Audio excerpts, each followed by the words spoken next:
Hey fellas, hope you guys doing great. In today's video we will see, what if Naruto got betrayed and became the Red X with an Ancient Jutsu in Teen Titans?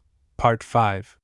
Huge shout out to 26 Lord Pain for this story. If you end up liking this video, please consider subscribe and like the video. So let's start the story. Hive HQ. Naruto walked out of his room decked in full Red X armor, and then down to the infirmary to see a worried Jinx. She was looking down at a sleeping Blackfire. The alien princess was lightly snoring, but X noticed how pale she was, then thin sheen of sweat at her brow, and the dark rings around her eyes. "What's wrong?" Naruto questioned, and Jinx walked over and pulled him into the hall. "She's really sick," Jinx said, and Naruto frowned while clenching his fists. "How bad?" he asked of the girl who looked into the room before turning back to face him. "Giz thinks her armor was helping her survive the brunt of whatever is affecting her. She's been this way for well over a month from what he can tell. Her armor isn't just used for her powers anymore. It was the only thing keeping her from dying," she said cryptically, and Naruto leaned back into a wall and frowned. "Do we have the supplies necessary to help her?" he asked, and Jinx bit her lip. "No. But the stuff we need is easy enough to steal from Star Labs with you as a diversion for the Titans. They work with aliens like Superman, so it's a pretty safe bet that they'd have the equipment needed to help Blackfire. But the real problem is we have no way or helping Blackfire.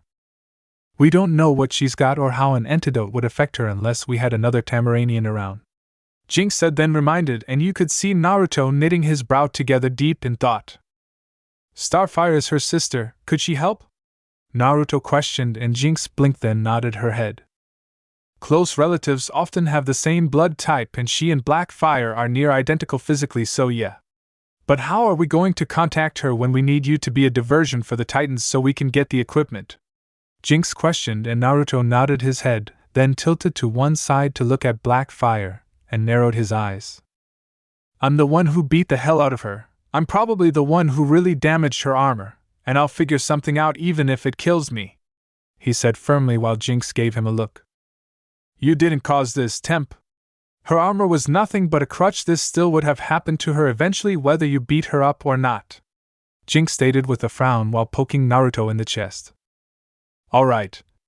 But still we need to help her," Naruto stated, and Jinx nodded her head in agreement with the blonde boy. "Did Giz find anything with those earphones or that gem I gave him?" Naruto then asked, and Jinx bit her lower lip. "I never went to check on those things," she said, and Naruto walked down the halls with Jinx at his side. "What happened to her anyways?" Jinx asked, and Naruto narrowed his eyes. "Someone by the name of Ravager was using her to attack the city. For what I don't know, seeing as the Titans were out of town at the time," Naruto explained, and Jinx frowned in thought. "Ravager, why is that name so familiar?" Jinx mumbled before shaking her head. "Do you think we'll be able to get her some help?"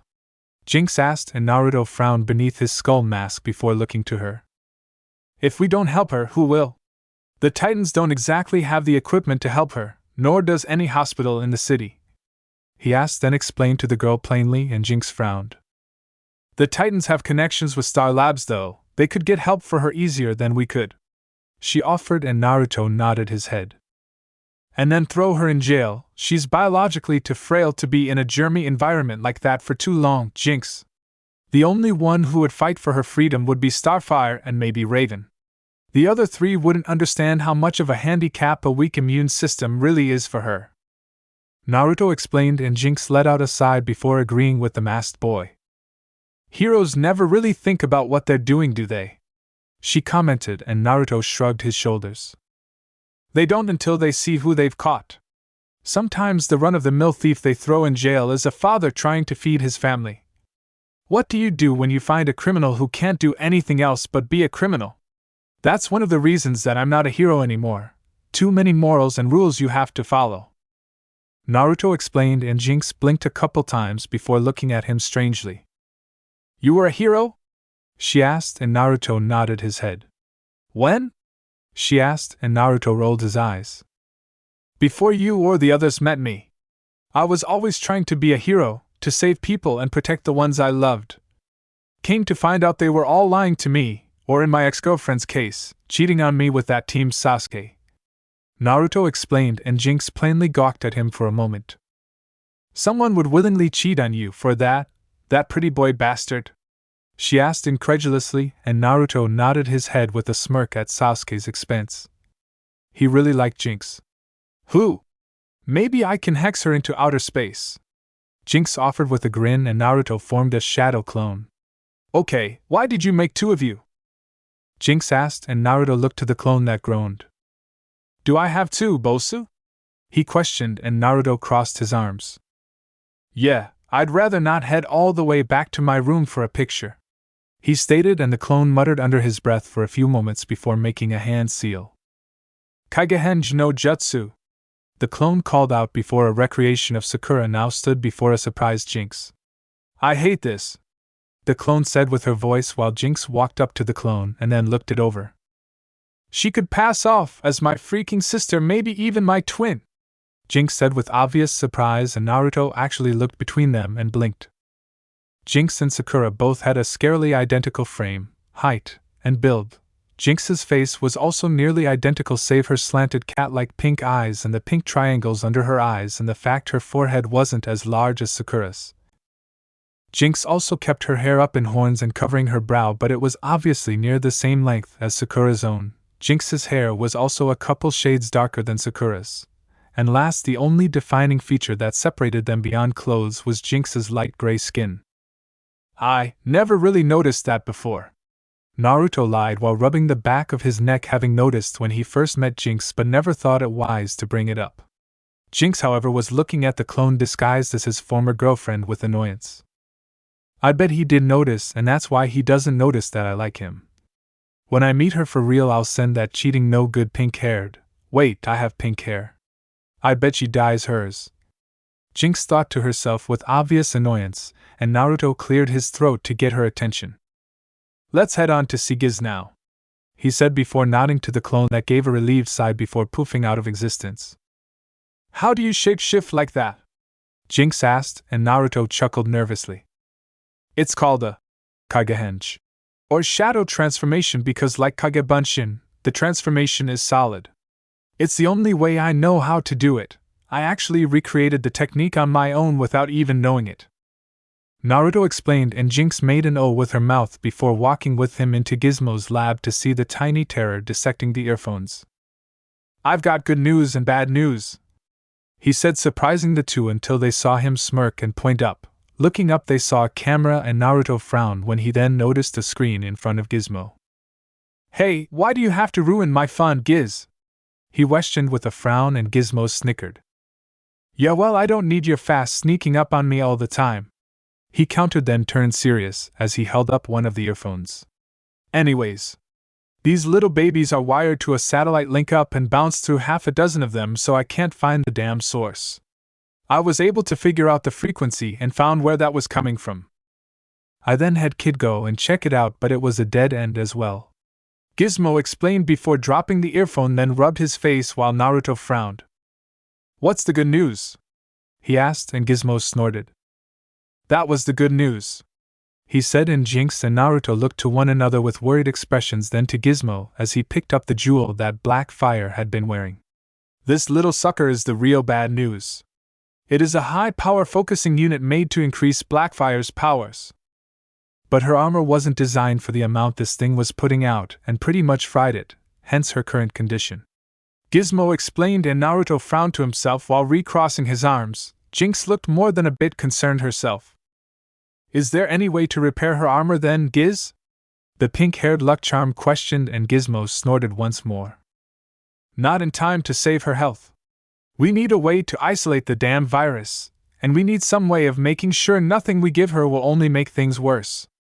And as an added bonus, the only freaking place with any of the equipment I need is at Star Labs, he said cryptically, and Naruto nodded his head with a frown. How long would it take you guys to get to Star Labs and back? He asked, and Gizmo frowned to himself. Half an hour, give or take, even with Kid's powers in use, he stated, and Naruto nodded his head before cupping his chin and then narrowed his eyes.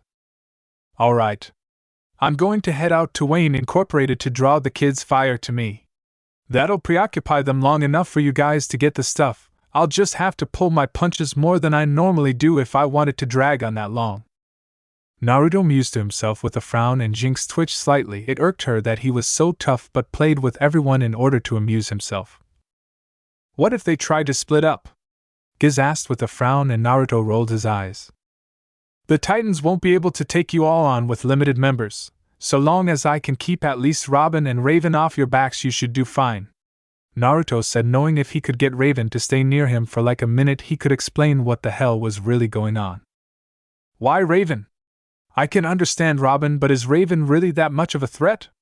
Jinx questioned, and Naruto nodded his head to her. Raven isn't physically strong, no, but her powers and keen mind more than make up for that. She's probably just as dangerous, if not more so, than Robin if you piss her off, Naruto explained, then lowered his arms and looked to Gizmo. How long do you need to get the others ready? He asked the bald genius, and Gizmo frowned in thought. I'd say 10 minutes to get them ready and about a second for Kid to get us all there with his powers, Gizmo offered simply, and Naruto nodded his head while calculating how long it'd take him to get to Wayne Incorporated, then draw the Titans over to him. Leave in 20 Giz, more than enough time for me to get into Wayne Incorporated and draw the kids out while you and the others deal with Star Labs, Naruto said while Jinx looked at him incredulously. What about Starfire? How are you going to get her to willingly help us with Blackfire's condition? I didn't think they were really on the best of terms, the pink-haired girl questioned, then reminded the blonde, who merely smirked under his mask despite himself. I have my ways. Besides, blood is thicker than water. Starfire will help. But for now we should move out, Naruto said, then started to leave when Gizmo called out to him. What? Naruto asked impatiently, and Gizmo frowned towards him. Our team needs a name. I know it's probably not the best time for this, but seriously, we need one. And a damn good one too, the tiny terror stated, then added, and Naruto thought for all of 10 seconds before nodding his head. What is a Titan? He questioned, and Gizmo looked at him weirdly. A Titan is a mythological Greek giant that is on par with a god in terms of strength, Jinx answered, and then blushed at the look from Gizmo. I took a couple ancient history classes, she offered with a slight pout while crossing her arms over her chest, and Naruto nodded his head. And where were some of those Titans banished to? Naruto questioned, having also taken that ancient history class, and Jinx raised a brow in thought before frowning. They weren't all banished to the same place. One was under a mountain, one held up the sky, one was bound to a rock, and others were punished and moved to other places for other reasons, she said with an intellectual tone, and Naruto nodded his head before chuckling. The most were sent to one place, however, including the mighty Kronos himself, he said, and Jinx still didn't get it, making him sigh. Tartarus, he said, and Jinx made an "oh" with her mouth before blinking and grinning at the name. We're the darkness the Titans were banished to, the other half of the goody Teen Titans then, she mused to herself, and Naruto nodded his head with a light chuckle. What do you think is Tartarus work for you? She asked, and Gizmo nodded his head with a sly grin. Then I guess I only have one more thing to say, Naruto offered before clenching a fist and smirking towards his two partners in crime. Tartarus, move out! Wayne Inc. It was night time. The sky was clear of clouds while the moon hung in the sky above. However, inside of the Wayne Incorporated building, Naruto crawled through a vent of the building before dropping down. Checking transmissions from Gizmo, he noted they were on their way to Star Labs and rushed over to a guard and quickly knocked him out.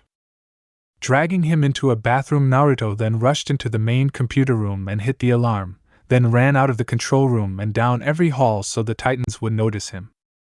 Well, if that doesn't get them here quicker than a Harassing no Jutsu, I'll be extremely surprised, Naruto mused while running into an all-white room, and then turned to watch the door while lowering himself into a lotus position and folded his hands into his lap. Now I just have to play the waiting game, Naruto thought to himself while closing his eyes, leaving himself fairly open to attack as he sat down waiting for the Titans. As he did, he began to ponder how he was going to make this up to Raven, moreover how he was going to get Starfire to believe him about Blackfire's condition. Starfire is trusting, but she isn't a fool. She won't trust me even if I did help her with Blackfire, but she does trust Raven. I need to get her to talk to Starfire. Naruto mused silently, then opened his eyes when he heard the door opening and saw the Titans before him. "It's about damn time, kids. I was getting kind of bored just waiting for you to show up." A smirking Naruto quipped from his spot before then rising up to his feet and crossing his arms. "Red X." Robin gritted out while Raven frowned, then closed her eyes and sent a mental message to the masked thief. "What are you doing? First you stopped Blackfire, now you're trying to rob Wayne Inc.?" she asked, and Naruto blinked before smirking to himself. "Teen Titans, go!" Robin called out in real time, and the group lunged forward, Raven staying back for the most part. "So you figured me out, Hakara-chan?" he quipped, and heard a mental snort from the girl.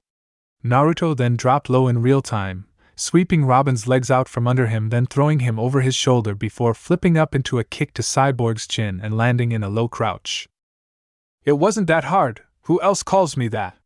Beyond that, Red X and Tempest both use skills and abilities that the other has. You both carry swords, and let's not forget Red X went out to stop Blackfire, not Tempest or Naruto," she reasoned, and Naruto chuckled lightly over the mental link.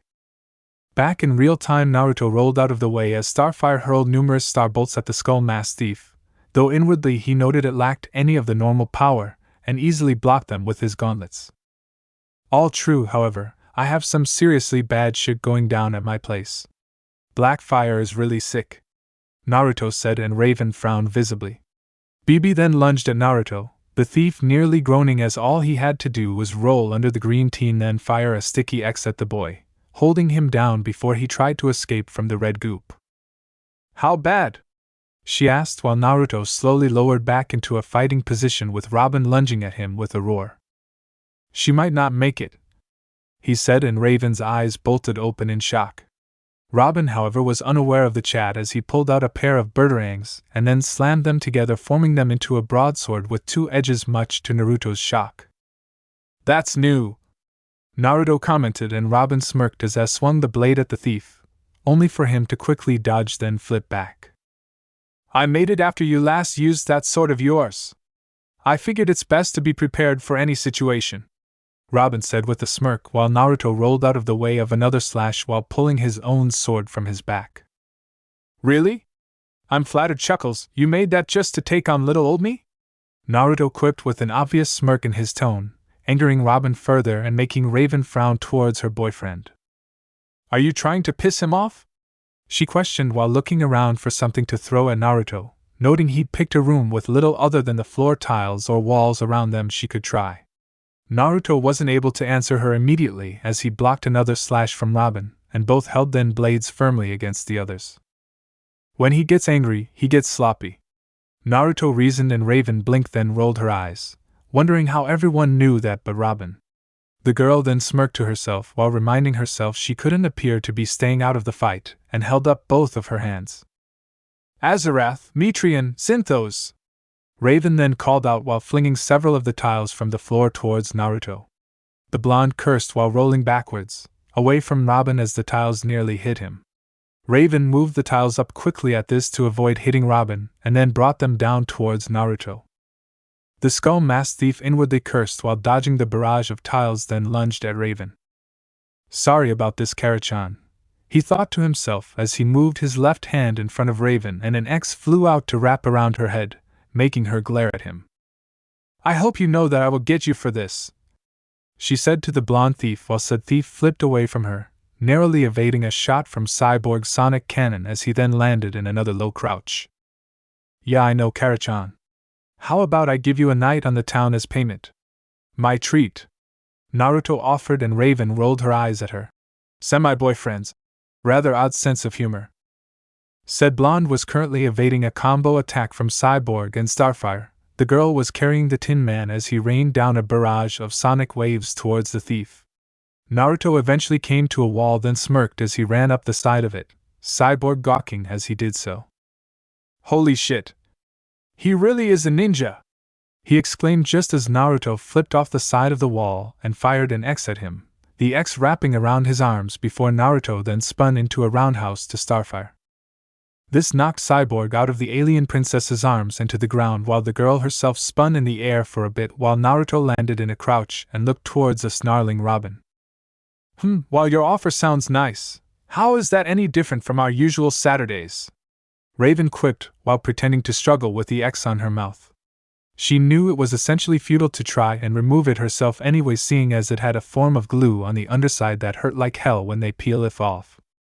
Naruto chose to wait to answer as he dodged a slash from Robin's Birdsword, or whatever the hell he wanted to call it, then fired an X at the boy wonder and flipped backwards at the same time. Robin merely rolled to the side to evade the X, however, and then looked at Naruto with thinly veiled fury. Because usually I don't pay for everything and you get to choose what we do, Naruto offered while Raven actually considered it. Back outside of their little conversation, Robin frowned towards Naruto as the thief/Nukenin rose up to his feet with a slight chuckle in his throat. Should we really be talking like this in the middle of a battle? Raven questioned seriously, and Naruto thought about it while cracking his neck and holding his sword with both hands.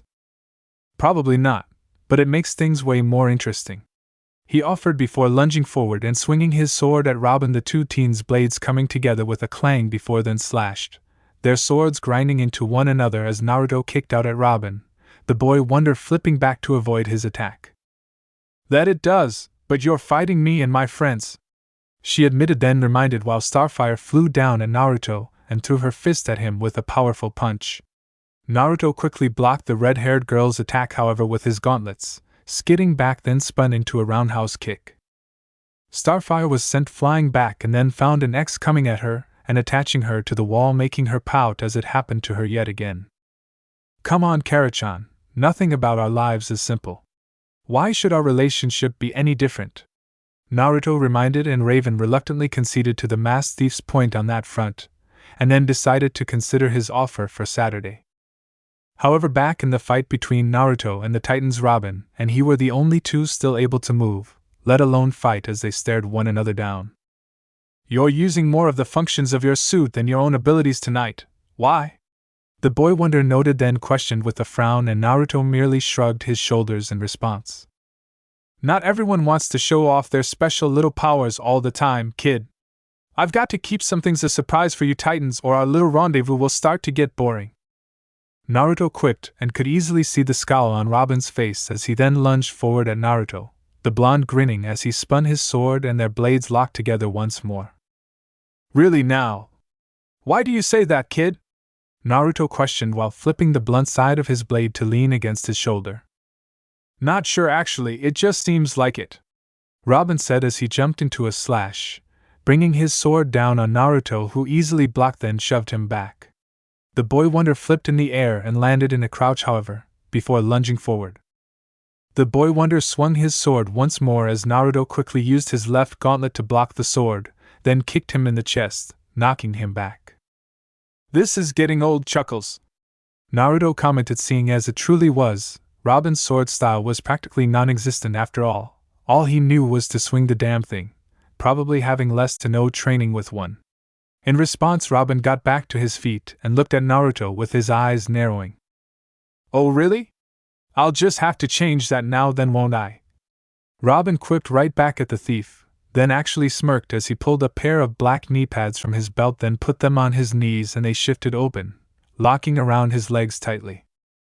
The boy wonder then pushed in on the buckle of his utility belt, and it started to glow brightly. What the hell? Naruto wondered to himself as Robin then stabbed his sword into the ground for a moment, while holding his arms to his sides as a glowing white circuit-like pattern started to cover his boots, vest, cape, and mask. Like it? I figured since you added armor to your suit, a little extra protection can really go a long way, Robin said as plates of armor extended from his belt down his thighs. Dark red plates then seemed to shift out of his vest and down his arms over his green sleeves to reach into his gloves, while black bands then reached up out of his cape and curved up over his lower face, the cape itself now having something of a Batman-like look with the numerous jagged edges as it stretched slightly behind him. Copying dear old Batman now, kid? Naruto quipped upon seeing the cape finish its transformation, inwardly wondering how he did that. Robin's masked eyes narrowed at this, before he pulled his sword out of the ground and spun it in his hands before holding it with both hands and crouching down low to the ground. No, Robin then said darkly before crouching down, then lunging forward, jets activating on his boots while he used the cape as a glider, much to Naruto's shock. Holy fucking shit! That is really new!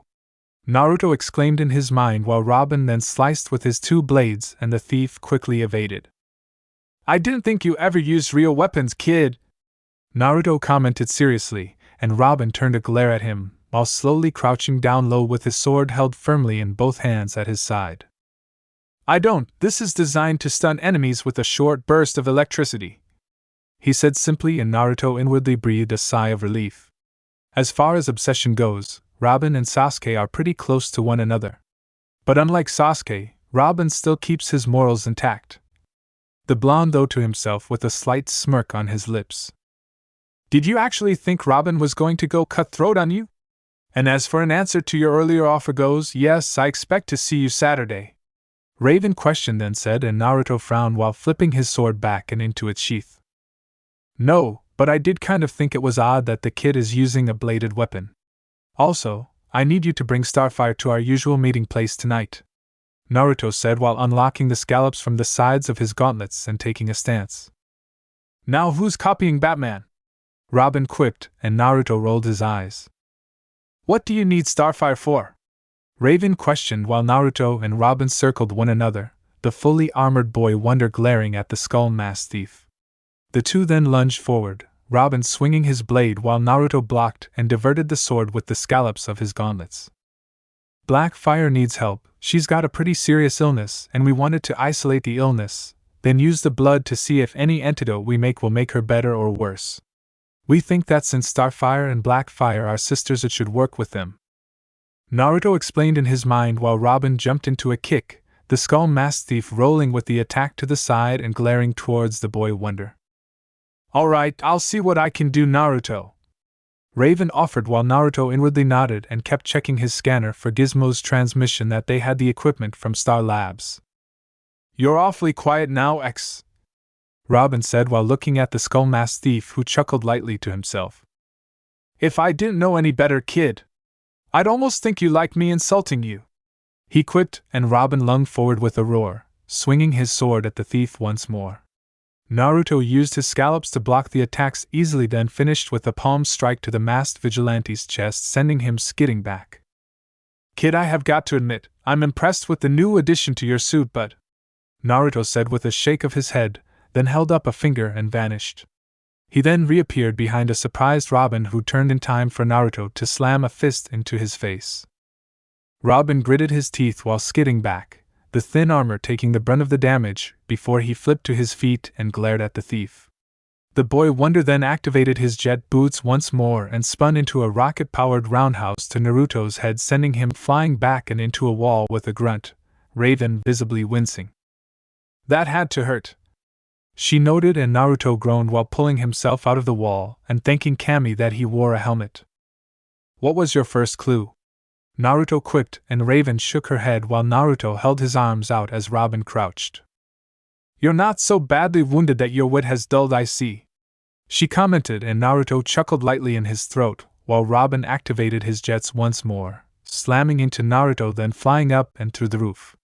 Ouch, that really had to hurt, Raven thought to herself before running over to help Cyborg. The roof. Robin and Naruto came through the roof, with Naruto having taken the brunt of the blow, groaning to himself. I really need to thank Gizmo for making me a helmet for this suit, he thought to himself while getting to his feet and glaring at Robin as the boy wonder got up as well. Kid, you are seriously taking this too far, Naruto said while rubbing the back of his neck with a light groan, and Robin frowned. Why did you stop Blackfire? He questioned with a frown, and Naruto rolled his eyes. Now he asks me that? He wondered to himself, idly wondering if Robin had an inferiority complex, then turned serious. I was hired to do a job. Shinobi rule number 4, never leave a job unfinished no matter what it is, Naruto stated simply with a smirk, and Robin frowned to himself. And what is that supposed to mean? How is your job not finished?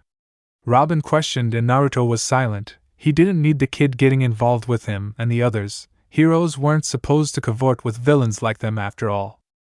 Maybe I'll tell you someday, Chuckles, Naruto offered while getting into a crouch, which Robin then took as a sign to prepare, and crouched with his sword held horizontally before him.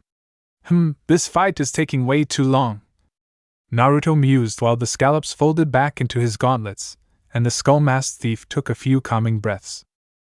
Give up and it won't take any longer, X. Robin quipped, and Naruto chuckled before reaching into his kunai case and pulled out 4 three-pronged kunai. Nah, I have a special technique to end this fight, kid. And as luck would have it, you'll be the first to feel this one since my dad died, Naruto said before jumping into the air and throwing the kunai, Robin easily evading them as they landed in a diamond shape around him. Was that it? Robin questioned, clearly unimpressed, and Naruto smirked. Not a chance, he said, then vanished with a low humming sound to Robin's shock. Soon the hum came back as X appeared behind him in a flash of yellow light. The thief slammed his foot into Robin's head quickly, then vanished with another low hum. Appearing in front of him, he swung his foot upwards, knocking Robin back. X then vanished before appearing at the right above him, where he slammed his fist into Robin's jaw. Vanishing once more, X appeared at his left and flipped as he brought his foot down on Robin in an axe kick. However, what was truly frightening to Robin was that all of this happened within a fraction of a second as he suddenly landed on the ground and Naruto flipped to the ground in a crouch. Naruto then vanished once more with that same humming sound as he appeared above Robin and threw him into the air, then tossed the 4 kunai into the air and vanished with a hum once more. Appearing in the air with a flash of yellow, Naruto then moved like lightning, literally blurring into a wild flurry of attacks on Robin as the boy wonder couldn't seem to keep up with his eyes. Soon, however, Naruto appeared above the boy and brought both fists down on his back, sending him into the ground. Seemingly floating in the air for a moment, Naruto quickly gathered his kunai, then threw one to the side and used his technique once more to appear above it. Ancient Jutsu, Naruto said as he picked up the last kunai and placed all 4 into his kunai case while Robin groaned in pain, his sword having fell to the side while he looked up to glare towards Naruto. Standing up, the blonde thief crossed his arms and walked over to a glaring Robin. Geez, kid, don't look at me like that too much or your face is going to freeze, Naruto commented, and Robin gritted his teeth in pain as his whole body felt he had just been hit by a freight train. How did you do that? Robin gritted out while trying to reach for his sword, and Naruto chuckled lightly in his throat before crouching down and looking into his masked eyes. Everyone has their secrets, kid. Besides, you should feel honored. That was only a trial run with that particular technique, Naruto said with a humorous tone, and Robin's eyes widened in disbelief. Trial? It's not even perfected yet, he demanded, and then grimaced in pain while holding his sides, and Naruto nodded his head. Unfortunately, no. My dear old dad never figured a way around using those kunai to use the technique at all. I'm trying to figure out a way to use it without them in order to truly perfect it, Naruto explained, then shook his head. Maybe I could use you as a practice dummy for the real thing as well, kid, he offered while Robin grit his teeth and growled at the thief, slowly pushing himself up. Naruto then noticed an all clear message from Gizmo and chuckled lightly to himself. Looks like my work here is done, kid, see you later, Naruto said with a mock salute as he pressed the button on his belt and vanished into thin air while Robin got shakily to his feet and gnashed his teeth together. We'll see about that, X. Next time I will bring you down, Robin thought to himself, then grunted as he walked away and into the building while holding his side with a pained grimace. Titan's Tower. The Titans were within their tower's common room, with Cyborg sulking as he played one of his games, BB sitting in the kitchen as Star had to cut his hair to get some of the X-goop out of it, Robin on the computer looking for something, and last was Raven, sitting in a lotus position before the stairs and waiting for Star to be alone. Dude, X kicked our butts. And he messed with my hairdo again, BB cried out in outrage while Starfire was cutting globs of red goop out of his hair. However, Raven decided that BB was a little incorrect with his statement, so she decided to be fair to her boyfriend of 3 weeks and correct the changeling. Technically, it was Robin who did it the first time, Raven reminded with a slight smirk, and BB blinked then glared at Robin, who gave an apologetic look to the green changeling. True, but now the new Red X has gone from minor thief to serious threat, Robin said with a frown while rubbing his still sore ribs from the pounding he had personally obtained from the thief. Wasn't he always a threat? Cyborg quipped from his place, and Robin frowned. Before he didn't randomly attack us while the Hive steals from Star Labs. Robin reminded, and Cy cupped his chin. Yeah, but what do they need medical equipment for? He questioned with obvious confusion, and Robin blinked then frowned to himself. I don't know. Robin admitted before trailing off and sighing. I need some coffee. He muttered while getting up, rubbing his temples with a frown and walking into the kitchen. Friend, Beast Boy, please stop with the squirming. It is most difficult to be cutting this sticky red stuff from your hair while you are not moving, Starfire pleaded while holding the changeling's shoulders down. Star, I can't help it. You're taking my hairdo away. And it'll be weeks before it grows back, BB said while Raven slapped her face and sighed before holding a hand towards the green bean and holding him down with her powers. Thank you, friend Raven, Star offered cheerfully, and Robin smirked as BB pouted while his hair was cut apart. Meanwhile, Robin had finished his coffee and took a sip, watching his team while frowning to himself. X didn't even hurt any of them, only me, and only because I took it seriously. With Raven, he only had to cover her mouth. Cyborg wasn't going to be much help without his arms. Starfire was pinned to a wall, and Beast Boy was gooped to the floor first thing. X didn't bother trying to hurt them. He just wanted to distract us so the Hive could steal that equipment. But why do they need that equipment in the first place? Robin wondered to himself, then walked back over to one of the main computers and opened up the console's screen.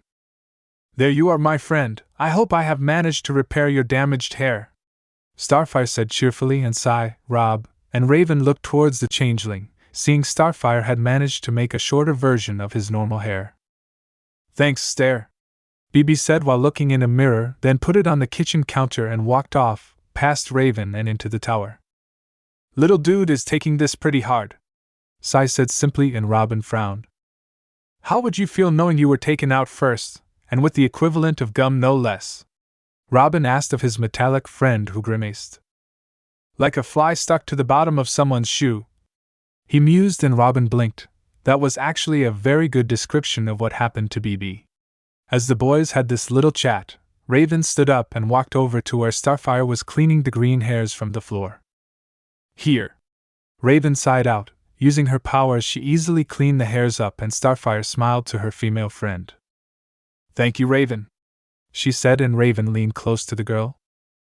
We need to talk, she said, and Starfire raised a brow, before Raven walked off and she floated after her friend out of the commons room.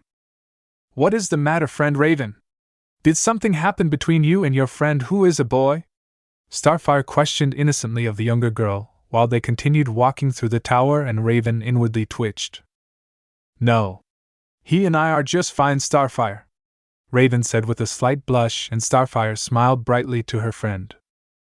I am most joyous to hear that, Starfire replied, and Raven frowned before looking around for someone, namely Beast Boy, to be listening, and then sighed. X gave me a message, she said, and Starfire blinked. What? And why do you not give this message to friend Robin? She asked of the violet-eyed sorceress, and Raven frowned. It was a message for you about Blackfire. She's really sick, Raven said, and Starfire's eyes bolted open and she began to shake. Starfire? Raven questioned and saw the unshed tears in the girl's eyes. And my sister, she has a weak immune system. If she is sick with even the lightest of illnesses, it could be dangerous to her, she said simply, shocking Raven, who couldn't really believe that Blackfire, tough as nails, Queen of the Galaxy, could have that kind of weakness. However, she decided it didn't matter, while Starfire was obviously torn up about this. Starfire, is something else wrong? Raven questioned, and Starfire nodded her head while looking to her feet. I believe it may be my fault if she is sick. When we sent her to Centauri prison, I did not know of her condition. The Centauri are brutal and ruthless law keepers. Their prisoners are treated worse than slaves. But I had believed that since she was a princess, they might be easier on her. I fear that was not the case, Starfire reported softly, and Raven's eyes widened in shock. Oh, Raven said while inwardly grimacing, it wasn't just Starfire's fault in that case. it was the entire team's fault. Friend, why did the Red X wish to tell me my sister was sick? Starfire questioned and Raven sighed. The Hive and he are trying to help her, that's the reason for the medical equipment they took. But they need a healthy Tamaranian's blood in order to isolate what's making her sick and devise something to help her. Raven explained and Starfire made an O with her mouth. Then I will help. Blackfire's life has been most hurtful to her being what she is. I will not let my sister down. She is my family no matter how mean and cruel she acts. Starfire said with one fist clenched and her eyes glowing brightly, Raven smiling at the alien princess's words.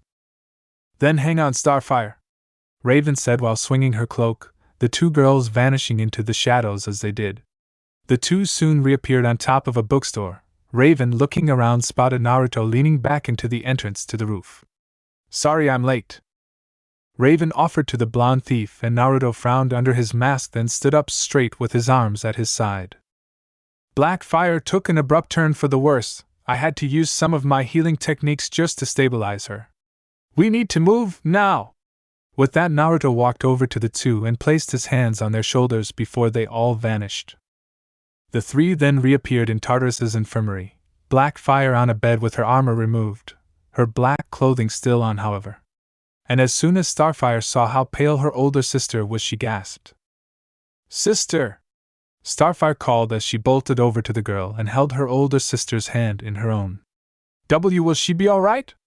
Starfire asked with a trembling voice, and Naruto frowned.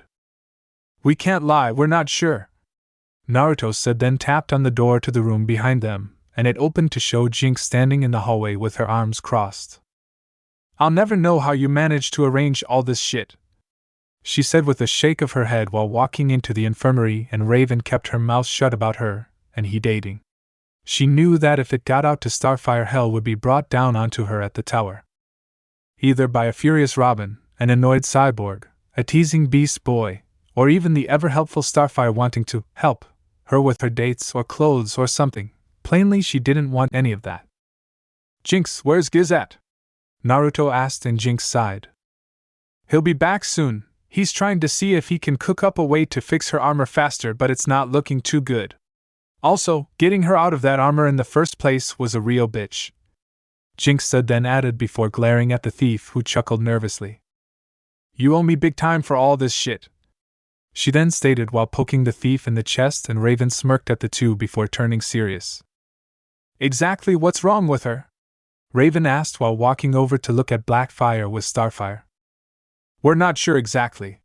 Which is why you're here, Starfire. We need to check your blood to see if we can isolate the virus, then cook up an antivirus for her, Naruto explained while crossing his arms, and the already frazzled nerves of Starfire seemed to fray even more as she bit her lower lip and began to twist the bed sheets in her hands.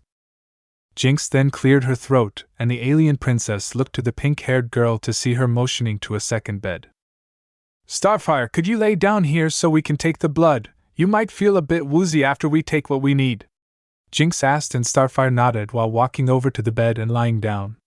You do have the same blood type as Blackfire, right? Jinx then questioned, and Starfire nodded her head to the other girl. Most Tamaranians do, she offered, and Jinx blinked then shook her head. I don't even want to know, Jinx said while Naruto fished a couple of syringes out of one of the drawers in the room and handed them to Jinx and Raven. You don't want to do this? Raven asked, and Naruto shivered. Bad memories involving needles, he said simply while thinking of Haku's Samban mostly, and Raven raised a brow before she and went to find a vein on Blackfire, Jinx doing the same. As they did, Gizmo walked into the room with a scowl until he saw Starfire and gave a sigh of relief. I don't know how you do it, and I plainly don't care, just get out of my way, Gizmo said while looking to Naruto, who merely shrugged then stepped to one side. Gizmo then saw Raven and Jinx finishing with their own work and walked over to them and held his hands out. All right, hand those over, Gizmo ordered, and Jinx and Raven both looked to one another then glare at Gizmo as they did. The tiny terror then walked over to a couple of machines to get to work, placing the blood into a pair of beakers and then taking some out of Blackfire's and putting it into a microscope where he then looked inside of it. As the tiny terror did this, a very worried Starfire lay back with her hands wrenching her skirt. The bed was so she could try to relax, huh? Raven asked Jinx slowly, and the girl nodded her head while Naruto leaned into a wall. Raven saw this, then looked at Blackfire with a frown before sighing. We should get out of here, Gizmo needs to work, she said, and Jinx nodded before both girls looked to Starfire. I wish to remain here and watch my sister, please, the normally perky alien said softly while watching her sister. Jinx and Raven both looked to one another and nodded before walking over to Naruto, grabbing him by his arms and then dragging him out of the room. Hey! What the fuck? He questioned, and Raven slapped the back of his head. No swearing in front of or around Starfire. We have enough trouble with our waiter at Piano Pizza for getting that, she stated with a frown, and Naruto twitched while Jinx opened the door and they left Gizmo to his own devices. About damn time those kludge heads left. I can't think right with so many people around, Gizmo muttered under his breath while working on finding and isolating this virus of Blackfires. Then again, I'm not trained for helping with this kind of shit, this is Seymour's gig, Gizmo then muttered under his breath while blinking and slapping his face. Pulling out his hive communicator, he then tuned it to Seymour's frequency with a frown. Hello? Seymour questioned, and Gizmo smirked. I need you to head to the infirmary, Seymour. Blackfire's still sick and you and Private were the only ones trained with any medicinal skills, Gizmo said quietly, and Seymour agreed, sounding unusually serious as the connection cut, and Gizmo gave a sigh of relief while rubbing his face. It looked like it was going to be a long day. Elsewhere. Why are you two dragging me? Naruto demanded as his girlfriend and best friend dragged him down the halls of the base. So you don't get his Gizmo's way, they said at the same time, blinked, and then looked at one another strangely. I don't think we've ever been properly introduced. I'm Jinx, Jinx offered, and Raven nodded her head before answering. Raven, she said, and both then dragged Naruto into the equivalent of a gym, and Raven stopped to look around. The room was about 10 feet high, and 20 feet all around, and in the shape of a square. It had black tiles of some sort with green grid lines everywhere and different poles and bars at the sides. Okay, why are we here? Raven asked while looking around, and Jinx smirked. Because this is Temp's favorite room besides his bedroom, Jinx offered to the other girl while Naruto rolled his eyes and crossed his arms. Then is it me, or does Gizmo watch that Star Trek show too much? Raven asked while looking around, and Jinx snickered. I said the same thing when I saw Temp's private training room for the first time, Jinx offered with a nod of her head, and Naruto smirked to himself. Activate program Konoha 45H, he said, and the room shimmered, Raven's eyes widening as the room changed shape to a strange room with wooden floors and walls, a large desk in front of them with tons of paperwork on it, pictures on the walls with bookcases and knickknacks, a couch to one side, a chair before and behind the desk, as well as a large window, showing a mountain range with 5 faces cut into it. Where is this? Raven asked while walking into the room, releasing X as she did, with Jinx looking around with some confusion as well. X chuckled at this and extricated his arm from Jinx before walking over and sitting down on the chair behind the desk, smirking as he then lifted his legs and crossed them on the desk. This, ladies, is the Hokage's office back home, Naruto announced, and Raven made an O with her mouth while Jinx nodded, both knowing a little about his past. So this is some of his home, they both thought, and Raven went over to the window and managed to open it, her eyes widening as she saw the village he was from, or rather how damn vast it was. This isn't a village, it's more like a city, she thought to herself, and Jinx then sat on the desk while watching the sorceress. So what do you think? Better than anything you Titans got? Jinx questioned with a smirk, and Raven turned to give the pink-haired luck charm an annoyed frown.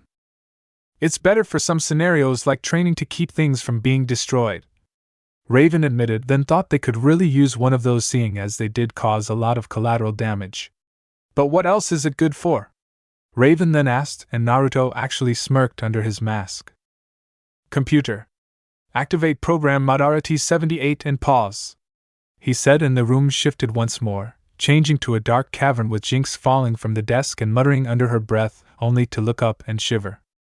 Standing before them was a man, as tall as X, and dressed in an all-black outfit with armor over his arms, chest, and thighs, black gloves covering his hands with gray leg warmers over his shins and calves curving down under his black sandal boots. A ring was also placed onto one of his fingers, with a long black cloak over his shoulder with a red cloud on the front and black interior. The hood was drawn up concealing his hair, while an orange spiral mask covered his face that left only the right eye to see though in shadow. "Who is this guy?" Jinx asked with a shudder, and Naruto frowned. "One of the programs I spar with. The person is originally named Uchiha Madara, the original Uchiha clan leader," Naruto said simply while glaring at the man even though it was technically only a program. "So why did you make this thing?" Raven asked, and Naruto shrugged. "Basically, I wanted to show you how it can be useful for other situations. Like recreating past enemies so you can train to beat them. That's what I've been doing with Madara team here for the past few weeks at least." Naruto offered, and Jinx got up, then walked over to Madara and poked him, sighing when he didn't move. "Is he really that dangerous?" she asked, and Naruto took a grave tone. "I've never beaten him without going all out, and I usually have to pause the program before I damage the room," Naruto admitted with a twitch, and Jinx and Raven both looked at the program with wide eyes then shuddered. "Remind me to never meet this guy in a dark alley," Jinx murmured, and Naruto rolled his eyes. "Computer, activate program Chunin 32-0 and pause," Naruto then said, and the room shimmered before changing once more. Now they were on a long wooden bridge over a massive gorge, a forest in front and behind them, while the drop, while fake, made Jinx uneasy, with a snake-like man before them. The man was pale, so pale his skin almost seemed white as marble. He had long dark hair to contrast this, however, as it hung into his sharp face, with a pair of yellow eyes with thin slitted pupils like a snake, with sharp features and a smirk on his lips. Purple tribal markings were around his eyes, curling up at the tips and then down at his nose, a pair of strange earrings just visible. The man wore a pair of black pants with the ankles and shins taped down into a pair of black sandals, a black undershirt with a scarf-like collar, a short-sleeved tan tunic-like shirt over that reached to his knees, and last was the thick purple rope he had tied around his waist. "He makes me look like I have a nice tan," both Jinx and Raven thought at the same time before shivering at the thought. "Those eyes give me the creeps," Jinx said with a shiver, and Raven raised a brow. "You have the same eyes, only pink," she stated, and got an annoyed glare from the girl in response. "It's not how they look, it's just, something about them is really unsettling," Jinx said, and didn't even mention how that little smirk the man had on his lips just seemed to really freak her out. Raven also looked and shivered at the eyes. They did have something unsettling about them, a hidden madness of some sort, the kind that was similar to people like the Joker, people who didn't care about anything but their own ambition, people who let nothing, not even morals, stand in their way. "Yeah, his eyes are kind of creepy," Naruto admitted as he walked over to stand in front of the fake Orochimaru, and shivered when he could swear the smirk on his face widened just slightly even though the program was frozen. "Can you change this? He's really starting to creep me out," Jinx questioned, then said with a shiver towards the man, and Naruto nodded his head. "Computer, activate program Konoha 11H," Naruto said, and the scene changed. They were now on the monument that Raven had seen earlier, with a clear view of all of Konoha, the sun slowly rising on the horizon, a forest behind them with a path back down to the ground over to the side. "Whoa," Jinx said, and walked over to the edge of the monument, and looked over the city. "This was your home?" she asked while turning to Naruto, the blonde thief merely walking next to her to look out over the hologram village. "Sort of," he said softly while memories of how often he came to this spot returned, a smile coming to his lips as this was the only place in all of Konoha he ever truly felt safe and comfortable. "Why do you make this scene?" Raven asked, and Naruto rubbed the back of his neck with one hand. "I used to come up here as a kid," he said, then crossed his arms behind his head with a smile under his mask. "Whenever I was sad or confused, I'd come up here just to think. It was the only place besides the Hokage's office or Ichiraku Ramen I ever felt wanted and safe," Naruto admitted, and Jinx gave him a look before sitting down with her legs crossed, enjoying a gentle breeze before blinking. "There's even a breeze?" she asked, and Naruto nodded with a chuckle before sitting down as well, Raven following him and admitting the spot on top of the monument was very calming in some way. Giz made this room, he's a perfectionist and had to make everything perfect, so when I wanted scenes of my home he had me describe them right down to the smell. Naruto explained, and Jinx sniffed the air and grinned. Sakura blossoms? She asked, and Naruto pointed to one side and Jinx turned to see a large patch of sakura trees. It's calming. I kind of wish I had a place like this to meditate in the morning. The smell of the sea is nice, and the tower is my home, but... Raven started, and Naruto nodded his head, knowing what she meant. It's not the same as having a place all to yourself. With the tower you have to share. With a place like this, you can be all alone or bring friends when you want to share the view. Naruto explained, and Jinx looked to Raven, who nodded her head then sighed with her eyes closed. Think Blackfire's doing any better? Jinx wondered, and Naruto cupped his chin. With Giz helping her? I don't doubt it, he said simply, then looked to Raven, who opened a single eye to look at him. What? Raven questioned, and Naruto gave her a look before speaking in his mind to her. Don't you think we should be honest to at least NY friends about our relationship? He questioned, and Raven shifted uncomfortably as Jinx looked at the rising sun with an oddly peaceful expression. Well, what if Starfire finds out? She'd blurt it out to the others and I'd have hell on earth at home. Raven asked, then reminded, and Naruto frowned. He knew she wasn't ashamed of him, but Robin would give her hell about them. I never said you have to tell Starfire, but Jinx is my best friend, and you two seem to get along, so maybe we can tell her. Naruto said, and Raven frowned in thought while Jinx touched Naruto's arm. What's that? She asked while pointing to a large building near the back of the city, and Naruto smiled. That's the Shinobi Academy where I went to school, he explained, and Jinx made an O with her mouth before looking back over the village. Gizmo is really good at holograms, she said, and Naruto nodded his head in agreement, while Raven sighed softly. Something wrong? Jinx asked the other gray-skinned girl, who blushed slightly, thankful that her hood hid it. Not really, she said, then sighed to herself. You sure you want her to know? Raven asked, and Naruto rolled his eyes. What's the worst that could happen? He asked her, and Raven gave him a look. You could be thrown from their team or even lose their trust, she offered, and Naruto frowned to himself. They won't. I know them well enough to know that the guys wouldn't even care. Jinx might, but she's always been way too serious for her own good, Naruto countered with a smirk, and Jinx looked at Raven with confusion written on her face. Okay, why are you staying so quiet? Jinx asked, and Raven sent a pleading look to Naruto, the blonde taking some pity on her as he cleared his throat. Jinx, you remember asking me about my girlfriend, right? Naruto questioned, and Raven felt a flare of jealousy go through Jinx. I have the strangest feeling that me and her are going to be at war soon, Raven thought to herself with a frown, while Jinx smiled to Naruto and nodded her head. Still want to meet her? Naruto asked, and Jinx gave a somewhat creepy grin in response. Of course I do, why wouldn't I want to meet her? Jinx asked while she was growling on the inside. Meet her, then hex her all the way to the moon, she thought to herself, and Naruto nodded his head, then reached up and removed his helmet. Temp, what are you? She started, only for Naruto to reach over and pull Raven into a kiss once his helmet was off, the sorceress blushing a burning crimson once he released her, and grinned to his friend. Wait, then you mean that you and she are? Jinx asked while pointing to them, and Naruto nodded his head with a smirk. Jinx then actually looked Raven up and down and mentally twitched. Well, at least I know my skin doesn't put him off, though she is a little more curvy than I am, Jinx mused with a frown, and Naruto poked the pink-haired girl in the head. What? She asked while looking at him, and he raised a brow. Are you okay? You were kind of staring at Kara-chan for a bit there, Naruto said simply, and Jinx gave a smile to the blonde before answering.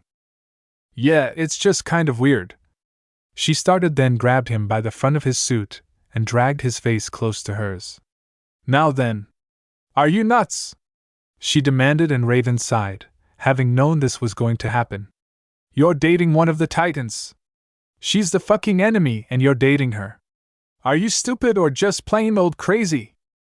Jinx demanded, and Naruto grinned sheepishly to the girl while Raven had an "I told you so" look on her face. "Calm down, Jinx, Kara-chan isn't that bad," he said while holding his hands up in a placating manner, and Jinx twitched violently all over. "She's a damn Titan dipshit," she shouted at the blonde, who looked to Raven for help only to find she now had a book out. "Traitor," he thought in her direction, and she looked at him over her book with a raised brow. "I told you this would happen," she reminded while returning to her book. "Jinx, calm down. She's not all that bad, and really she's fun to be around. You'd think so too if you'd hang out with her sometime," Naruto said, and Raven blinked, then found her cloak grabbed by Jinx, and both she and Naruto looked from one another to the fuming Pinkette holding them hostage. "You," Jinx then said while pulling on Raven's cloak, and the girl raised a brow. "You and I are going to be meeting back here soon. And when we do, we are having a very long talk," Jinx said, and Raven shivered for some reason while Naruto noticed a beeping coming from his helmet and put it back on. "Report," Naruto stated, and Raven blinked. "He's like Robin when he wants to be," she said, and Jinx snorted. "You have no idea," she said, then blinked and glared at the girl. "Temp, we got Blackfire stable and she's resting now, no more sporadic heat flashes or heavy breathing. I think it's time for Bird Girl to take Sunshine here home," Gizmo responded, and Naruto nodded his head in agreement. "Giz, managed to stabilize Blackfire, she's sleeping, and Gizmo thinks you and the princess should head on home. We'll look after Blackfire in the meantime," Naruto said, and Raven nodded her head while both looked to Jinx, who let them go, then crossed her arms over her chest. "Computer, deactivate all holo programs," Naruto then said as the room shifted back into the green and black room it had started out as.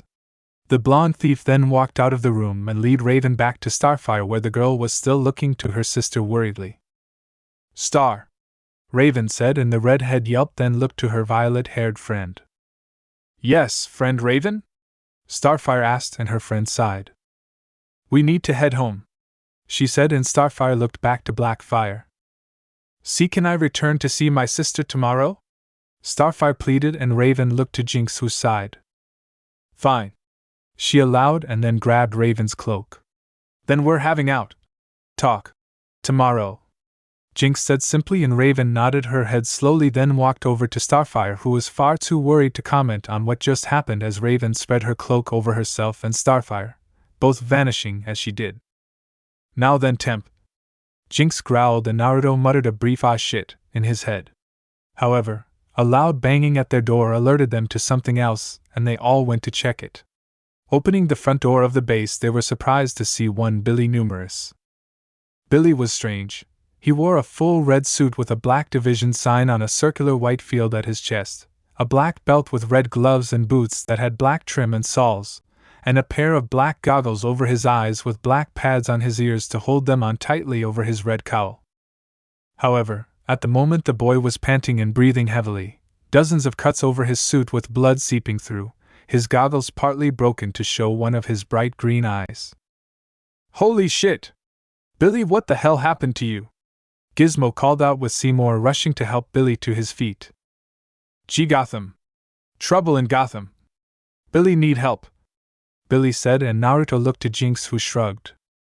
"You are Billy, moron!" Gizmo shouted at the southern metahuman, and Billy shook his head no rapidly. I'm a clone. Billy, trapped in Gotham." The clone panted out, and then looked to Naruto with wide eyes. "Help! Joker!" was all he managed to get out before his body shimmered, then vanished altogether, and Naruto frowned darkly. "The Joker!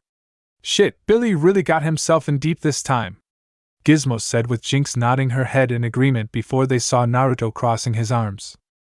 "Yeah, and I'm going to go get him out of it," Naruto said, and was grabbed by a wide-eyed Jinx. "Are you completely out of your mind?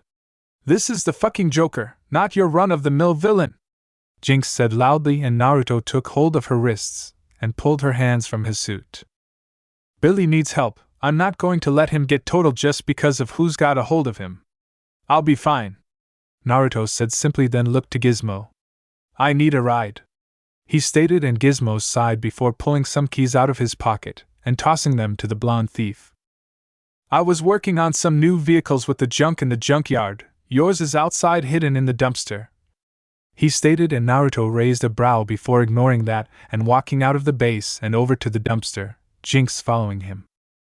"You shouldn't be doing this," she stated, and Naruto frowned. "I can't let someone I know get hurt. Billy was a decent guy in the hive, and I won't let this Joker character kill him," Naruto stated flatly, and Jinx grit her teeth. "Joker is not someone you should be messing with, Temp.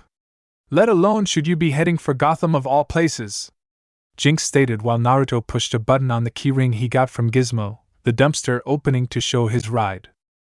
It was an all-black motorcycle with a jagged design reminiscent of Robin's own bike. The front wheel was smaller than the one in back, while both were half covered by the bike's frame, with a black screen at the front with a red X over the sides of each wheel, and a large one on the front. The handles were non-existent, instead having holes as though to put his arms into them, with similar holes for his legs near the back. "I probably shouldn't go, but this is a friend of ours," Naruto reminded, and Jinx felt like pulling her hair out. The blonde ignored this as he hopped onto the bike, pushing his arms and legs into the holes, and then ducked as a field came over his head and then shifted out over his sides like armor. "Giz, I don't know how you do it, but this is really sweet," Naruto thought, then felt around in the bike and found it was linking with his helmet, a sort of tutorial coming up. "Tempest, be careful," Jinx finally said, and Naruto nodded once before activating the bike and speeding off down the streets of Jump and towards Gotham. Ravager sat and watched as Naruto left Tartarus's HQ with a smirk before leaning back in her seat and replaying what she had seen the day before. She chuckled lightly, seeing the HAREM technique while storing it into the ever-growing list of powers and techniques at his disposal. Capable of bending wind and lightning to his whims, moving at the speed of light, shape-shift, and multiplying himself 1,000-fold. "He's more intriguing than I ever imagined," Ravager said to herself while Wintergreen nodded his head from behind. "Madam, we have no way of monitoring him in Gotham without the Batman noticing us," he then said, and Ravager frowned to herself. "True. I'll just have to plan for another test," Ravager mused, then brought up her files on Sasuke and smirked. "Perhaps it's time I moved another pawn into place and draw out the boy's full power," Ravager mused to herself with a smirk on her lips. "Is it time?" a deep voice questions in shadow. "No, he is still not ready." Another comes as a bony hand reaches out of the earth that has been imprisoned and starts to glow a fiery red. "How much longer? I cannot stand this prison for much more time," the first voice demands, then exclaims loudly, a familiar pair of blood-red eyes shining in the darkness. "Patience, my friend, I have waited thousands of years for this, you can stand to wait half a year." The second voice came, and a growl from the first voice was his only reply while the bony fingers began to curl and uncurl slowly. "Soon we shall both have our freedom." And then the second voice started only to leave off as a jagged S-shaped seal appeared next to the two eyes, for brightly glowing red eyes opening in darkness as a grin split under the first eyes. "The world of mortals shall feel our wrath," the double-eyed beast said with a laugh as the four-eyed being chuckled darkly. Tartarus HQ. Blackfire's eyes slowly drifted open, and the girl gave off a soft groan of discomfort while reaching up to rub her temples. "What hit me?" she mumbled, then looked around, finding herself in an unfamiliar place. "Hey, you're finally up," came a voice, and Blackfire turned to see a girl with pink hair walking over to her. Who are you?" Blackfire asked plainly while her head ached. "I'm Jinx, my friend Tempest brought you in a day or so ago," Jinx said, and saw Blackfire grimace in pain once more. "Tempest?" she questioned, and Jinx blinked. "I mean Red X, if that makes more sense," Jinx offered, and Blackfire had a brief memory of thanking a skull-masked person in black. Was he Red X? "Are you okay? You were really sick not too long ago," Jinx offered, and Blackfire grit her teeth as flashes of what happened went through her mind, attacking people at random, destroying anything near her. "By Hall! I was a monster," she whispered as she remembered relentlessly attacking anything that got in her way, brutally beating them, and then moving on to the next unlucky victim. "Well, I won't lie to you. I doubt you've made any friends in the JCPD for that little stunt, but it wasn't entirely your fault. Jinx offered while reaching to the side and grabbing that damn jewel put on her by Ravager. This thing seems to have made you go into a berserker-like state, totally frying your armor in the process. Jinx said and saw Blackfire look at her before leaning back and covering her eyes. That thing didn't make me do anything, she mumbled, and Jinx raised a brow. What are you talking about? No one has that much pent-up anger in them, Jinx said with a shake of her head, and Blackfire looked at her and frowned. I never said I had that much anger. I said it didn't make me do anything. It only increased what was already in me, that hate, that anger, that pure rage that was still all me, Blackfire said softly before turning onto her side and curling into herself. He said that would happen, that hate can consume you. Guess he was right, she then mumbled while Jinx blinked and raised a brow once more. Who said that? She asked while Blackfire shifted while looking like she had lost her reason. X, you called him Red X. He said he knew someone who let his hate consume him. Well, that thing helped mine consume me, Blackfire said, then brought her legs up to her chest and wrapped her arms around them. You going to be okay? I mean, you've been out for 2 straight days now. Gizmo managed to whip up an antivirus for whatever was hitting you, but... Jinx started and Blackfire nodded her head slowly. I think I need to apologize to Red X and my sister, Blackfire admitted, then said with a grimace. If it helps, without your sister's help we couldn't have saved you. She's even been coming to check up on you every night since you got here, Jinx offered, and saw Blackfire sink into herself even more, now shaking like a leaf. IT tried to kill her, and as she saves me. She stuttered lowly, and Jinx winced. This really wasn't going to end well. I think I'd better have Mammoth keep an eye on her, she thought to herself, then watched the girl turn over slightly. Why, you said something about my armor? Blackfire questioned softly, and Jinx nodded her head while watching the alien. It's completely fried. Nothing survived but a few pieces and maybe a subsystem according to Giz, Jinx said, and saw Blackfire sink even further into herself and almost thought she heard sobs. How fitting. I lose control of them to my hate, and now my powers are essentially lost to me forever, Blackfire said bitterly, and Jinx slapped her face while cursing her bad luck for the millionth time in her life. Hey, don't worry, Giz is working on fixing it, Jinx offered with a weak grin, and Blackfire was silent. Where's Red X? She asked, and Jinx sighed while rubbing her temples. He went to Gotham to help a friend, she admitted, then heard the door open and turned to see Starfire and Raven. As soon as they walked in, Jinx glared at Raven, who glared right back at her. The two had their talk the day before, and to put it quite bluntly, things were very terse between them. Flashback. Jinx and Raven sat in the hollow room with it set to, of all things, the Hive gym back at the academy. Raven had left Starfire to watch over her still sleeping sister earlier, but was regretting it as Jinx and her squared off. Somehow I know I should have expected this kind of reaction, Raven thought to herself while Jinx glared at her with her arms crossed. Alright, first of all, how did you and Temp get together? Jinx asked, and Raven blinked her eyes for a few moments, wishing she didn't have to be here. We've been officially dating for 2 weeks, but we've known one another a month or two, Raven offered, and saw Jinx twitch in annoyance before glaring at Raven and cracking her knuckles. Okay, then why are you dating him? Jinx asked, and Raven frowned. He's nice, fun, he doesn't treat me like a freak, we have similar interests, he respects my privacy, Raven listed, and Jinx narrowed her eyes, even if those were some of the reasons she liked him as well. Alright, but listen up then, bird girl. First of all, Temp is my best friend. If you ever manage to break his heart, I'll personally break your legs and then hex them so they don't heal right, Jinx threatened, and Raven glared. She may be a hero, but that didn't mean she planned on hurting Naruto. However, after thinking about the threat for a moment, she realized something. Isn't that what he did to your last boyfriend? Well, before you started dating Sai at least, she asked, then mused to herself, and Jinx twitched visibly. Where do you think I got the idea? She quipped, and Raven frowned slightly in annoyance. Second of all, I don't like you, Jinx said, and Raven nodded her head. Likewise, she said simply, and Jinx scowled. I don't like you for multiple reasons. Reason 1, you're a hero and normally heroes bust our kind. Jinx said, raising a finger, and Raven frowned, even though it was true she never actively tried to catch him. 2, you're an emotionless girl who has the potential to hurt him without knowing it. Jinx said, and Raven twitched. That was actually a very valid point, but he didn't care all that much about her inability to show affection himself. 3, I've tried everything I can think of to get his attention, and you managed to do it in a couple months. Jinx said, and Raven blinked her eyes before a smirk spread over her lips.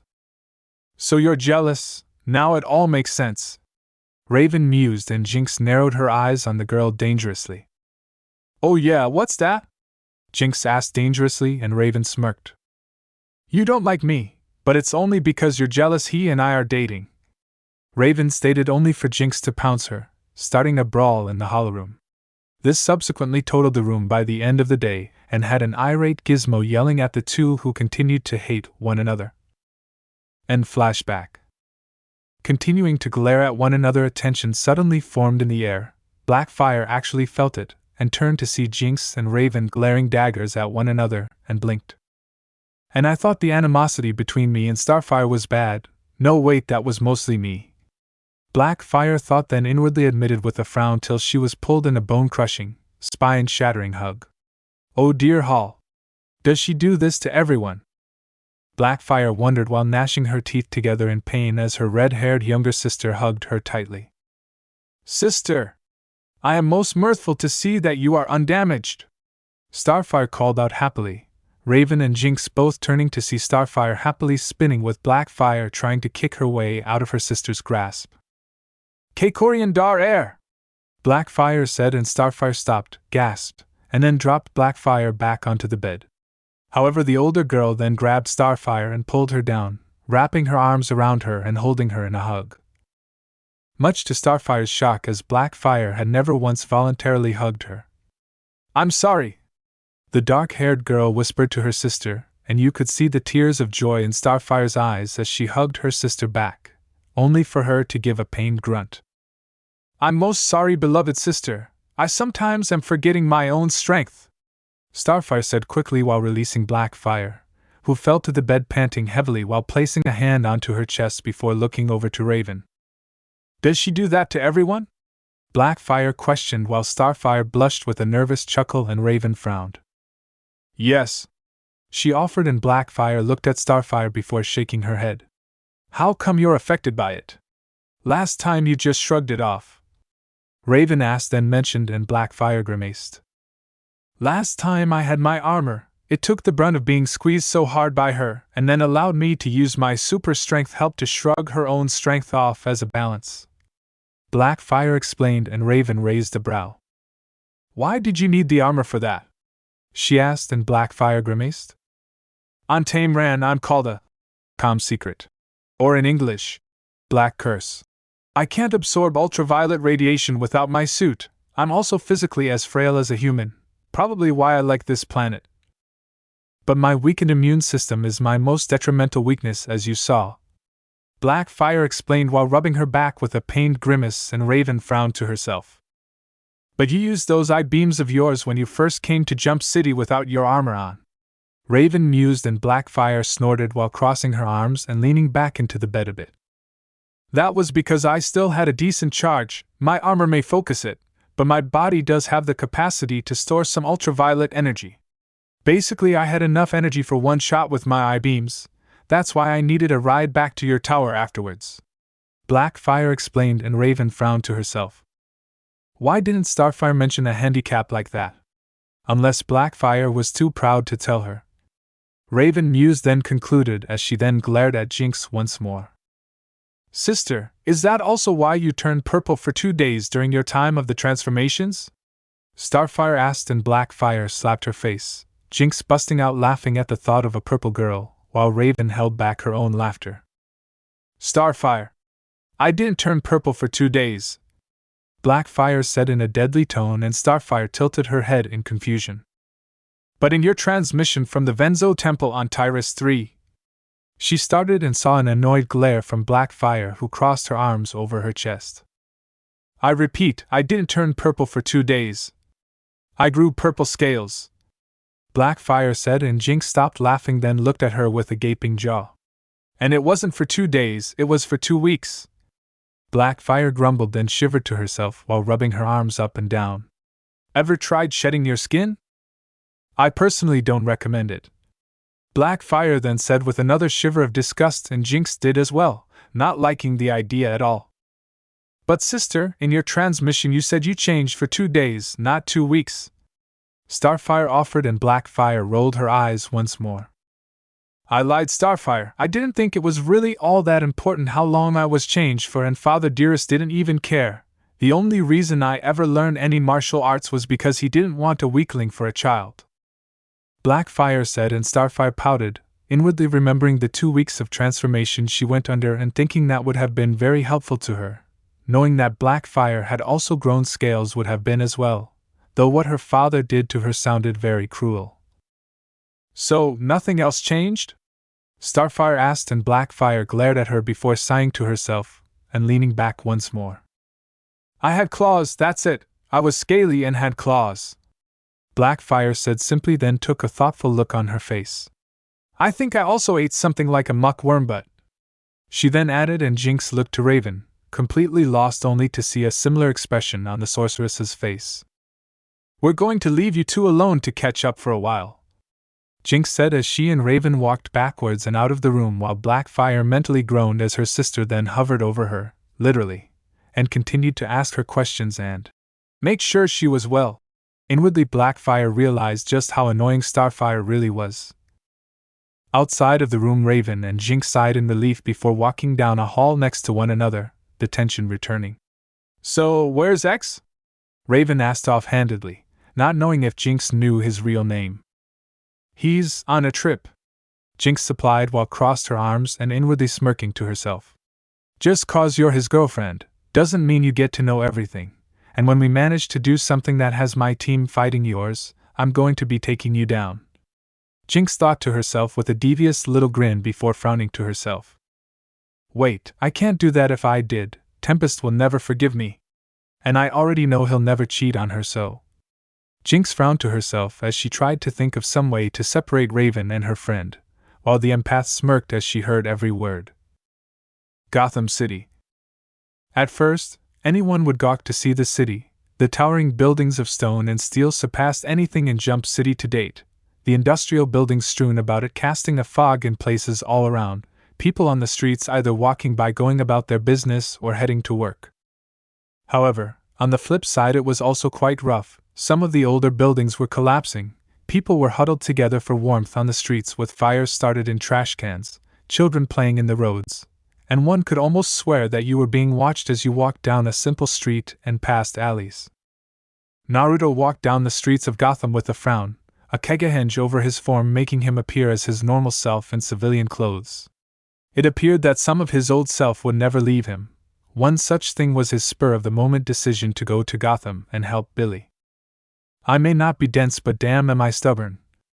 I mean, I should have at least grabbed some clothes, Naruto thought to himself with a frown as he'd been wearing the suit for 2 days nearly non-stop, having only taken it off once at a hotel a couple miles back for a shower.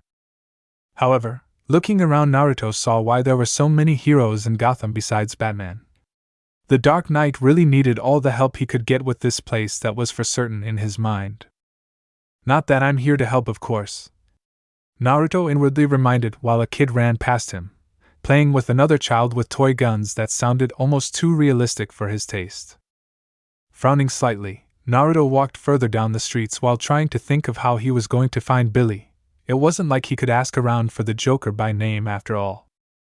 Soon, turning down a dark alley, Naruto suddenly found someone had grabbed him, slammed him to the side of the alley, and now had a knife at his neck. Hand over your wallet, the man with the knife said, and Naruto rolled his eyes before using a Kawamari no Jutsu with a nearby trash can, then slammed his foot into the back of the man's head, knocking him out cold and to the ground. Brushing himself off, Naruto then turns around before walking calmly further into the alley while the man lay on the ground groaning in pain. That's why I'm not a mugger. Never know when you'll try to mug someone who has the skills to kick your ass, Naruto mused to himself while walking through the alleys of Gotham with a frown on his face. This place is really starting to kill my normally good mood. Naruto thought to himself while walking and couldn't help the feeling that someone was following him. Stopping to look behind him, all he saw was a couple of steam vents blowing out air, then turned and took a quick step back when someone was right in front of him. Holy shit! No one's been able to sneak up on me before. Naruto thinks while taking a step back and forming himself into a ready position to switch into a Shadow Claw stance if needed. However, looking up, Naruto found himself face to cowl with a man he'd heard of only in rumor and speculation. The man was dressed in a black cowl that left only his mouth and some of his lower jaw visible, with reflective eye coverings and a pair of pointed ears on top. A long cape thrown over his shoulders with jagged edges like a bat's wings was all he could see at the moment, as it cloaked his body completely. Well, at least I know he's stealthy. Naruto mused while the Batman glared at him through his cowl. At least Naruto figured he was glaring, but he couldn't really tell if he was or wasn't. What are you in Gotham for? The Batman asked with a growling voice, and Naruto raised a brow while looking at the man. Just seeing the sights, you know, expanding my horizons. Naruto quipped and saw a frown form on the Batman's exposed lips. Then what about that little stunt back there? He questioned, and Naruto scratched his nose with a slight frown. It's called self-defense, look it up sometime. He quips while biting back any of the nicknames he could use on this guy at the moment. Keep it that way. If you try anything while in Gotham, I'll take you down personally. With that, Batman backed up and vanished into another vent spewing out steam. Walking forward, Naruto blinked and then shivered, wondering how he was able to vanish so easily and completely so fast. Man, what is it with all the masked bozos hating me in this world? Naruto wonders to himself while scratching his head, then shrugs and walks further into the alley and in search of clues he could use to find Billy. The blonde walked down every street and back alley for hours, speaking to whomever he could and finding little about his friend even as he did. He learned that Billy came to town a few weeks prior, and that he had visited a childhood friend, only that was a dead lead, as the friend, a blonde girl named Mandy, was a bit mean, to say the least. Anyways, he eventually managed to find out that Billy had then headed off towards a club called the Big Bang Club before he lost all leads entirely. Hence, Naruto dropped his disguise and Red X now stood on a building while looking down at the club with a frown. It was a hangout for the local metahumans in town, basically a place where they could do pretty much whatever they wanted.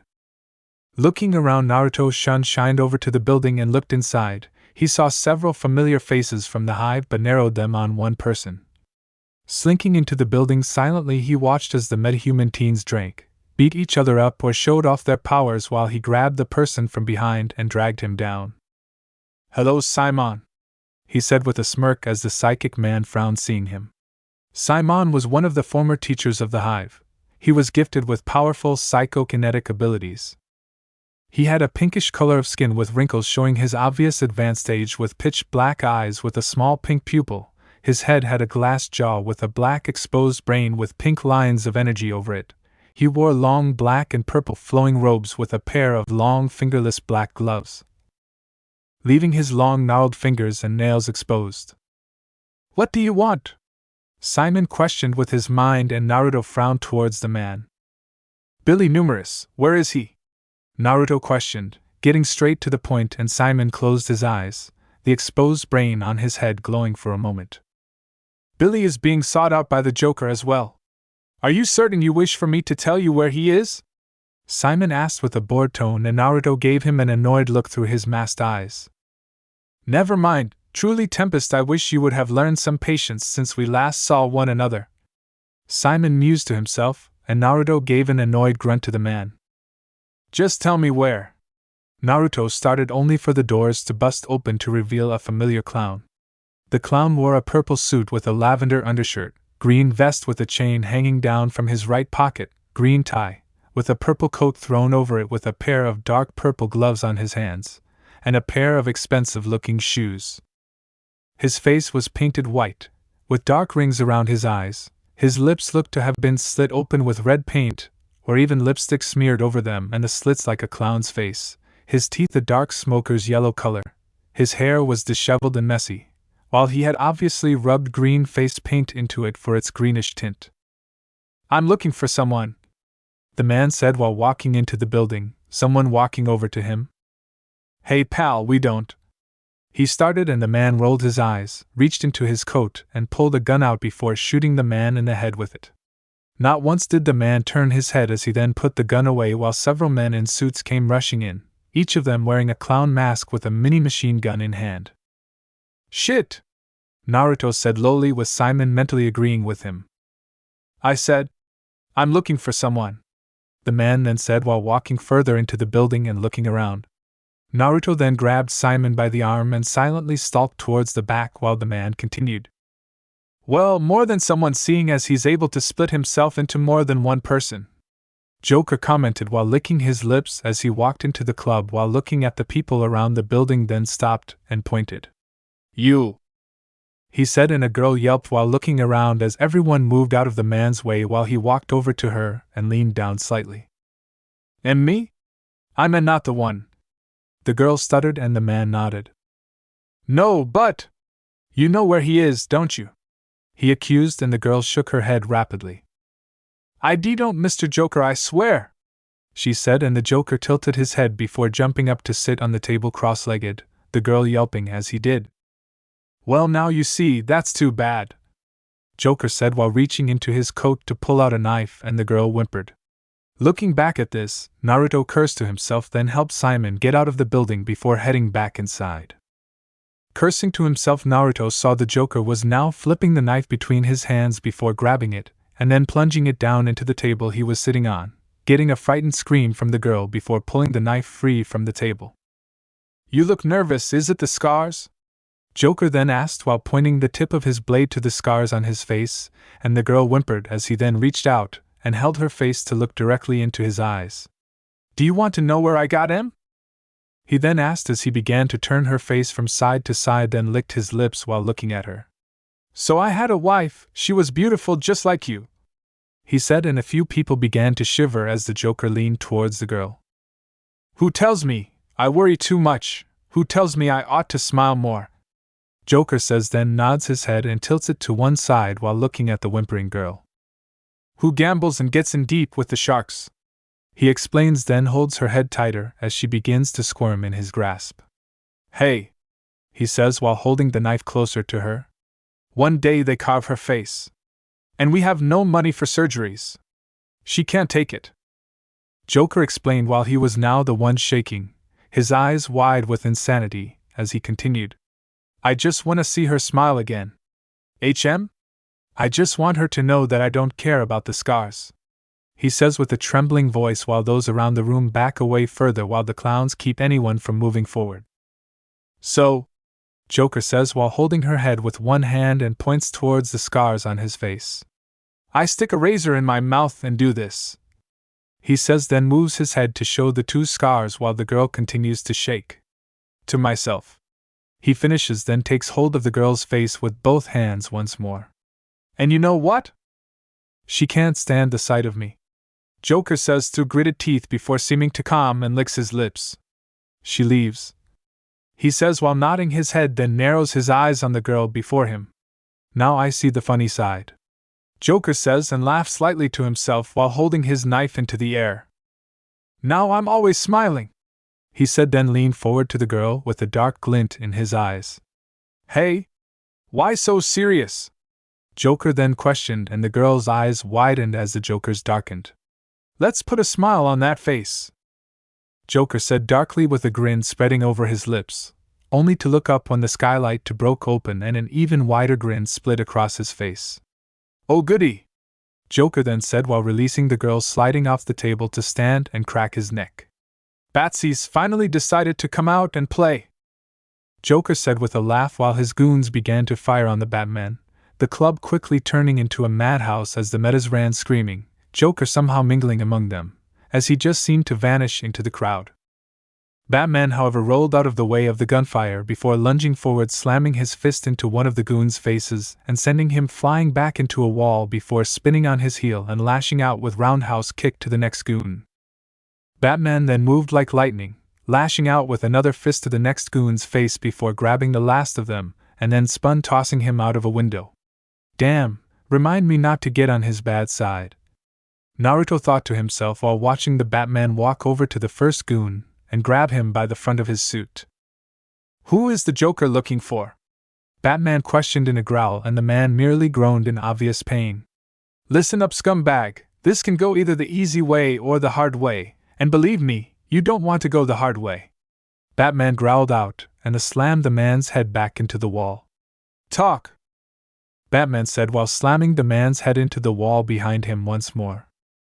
Ugh, go fuck yourself. He managed to grunt out, only for Batman to frown, then lift the man up and glare. Fine, the hard way it is then. Batman growled before holding a hand up, a grapple shooting out of it as he and the man went lifting out of the room, and Naruto looked around and let out a sigh of relief that hadn't been him. Walking back to find Simon, Naruto grunted, seeing as the old man had managed to escape, and thus taken his only lead on Billy's location. I should have never left that old geezer by himself. Naruto grunted, then heard someone screaming and walked up the wall of the building to see Batman on a larger building across the street, and holding a man out over the ledge.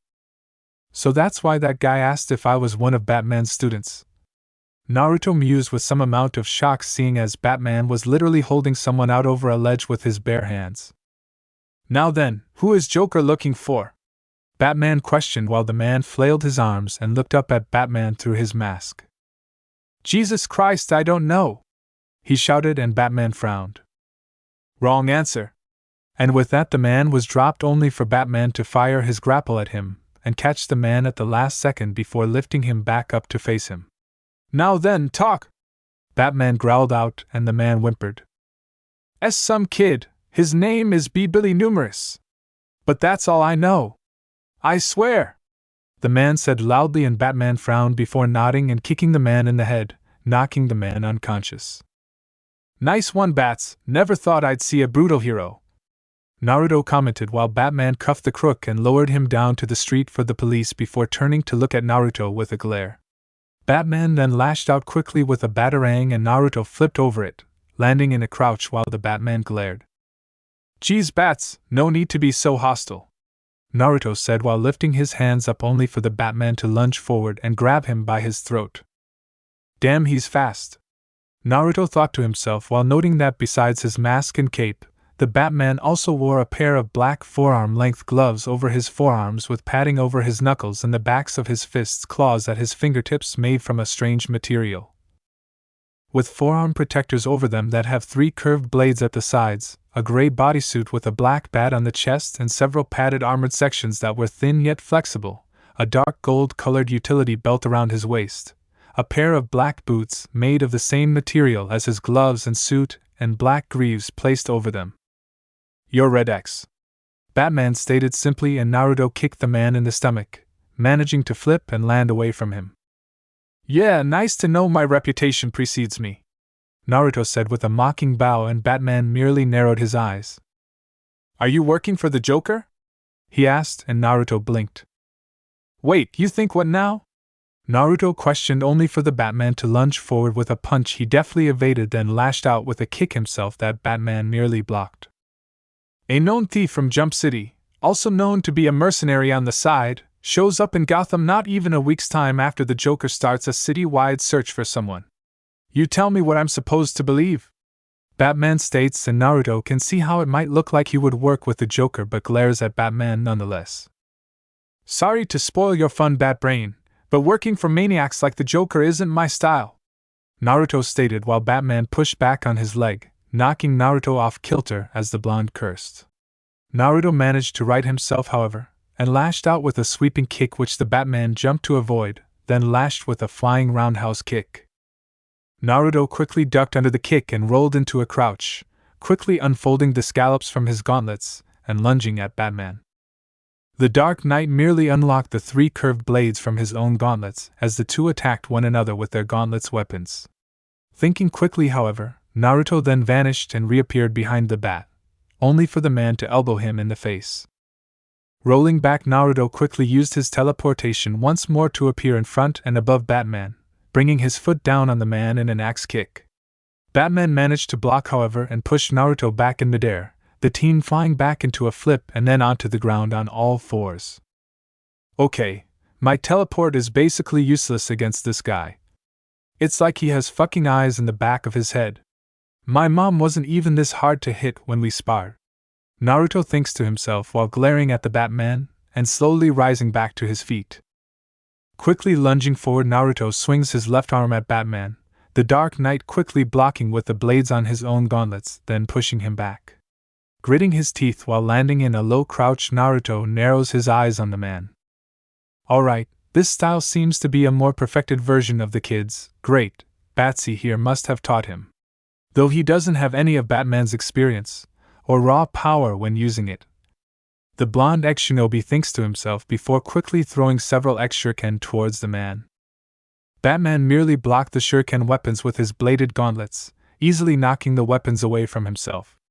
Narrowing his eyes, Batman then steps back, his cape flowing over his form as he then throws numerous batarangs towards the blonde-haired thief.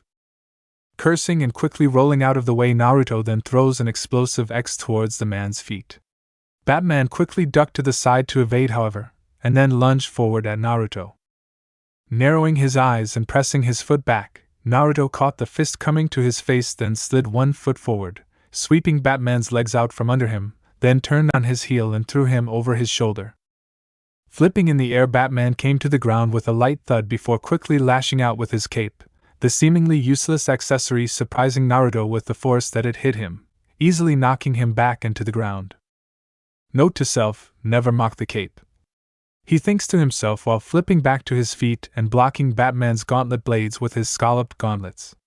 Growling, the two push forward in a test of strength, Naruto having to push Chakra into his arms just to hold the older man back.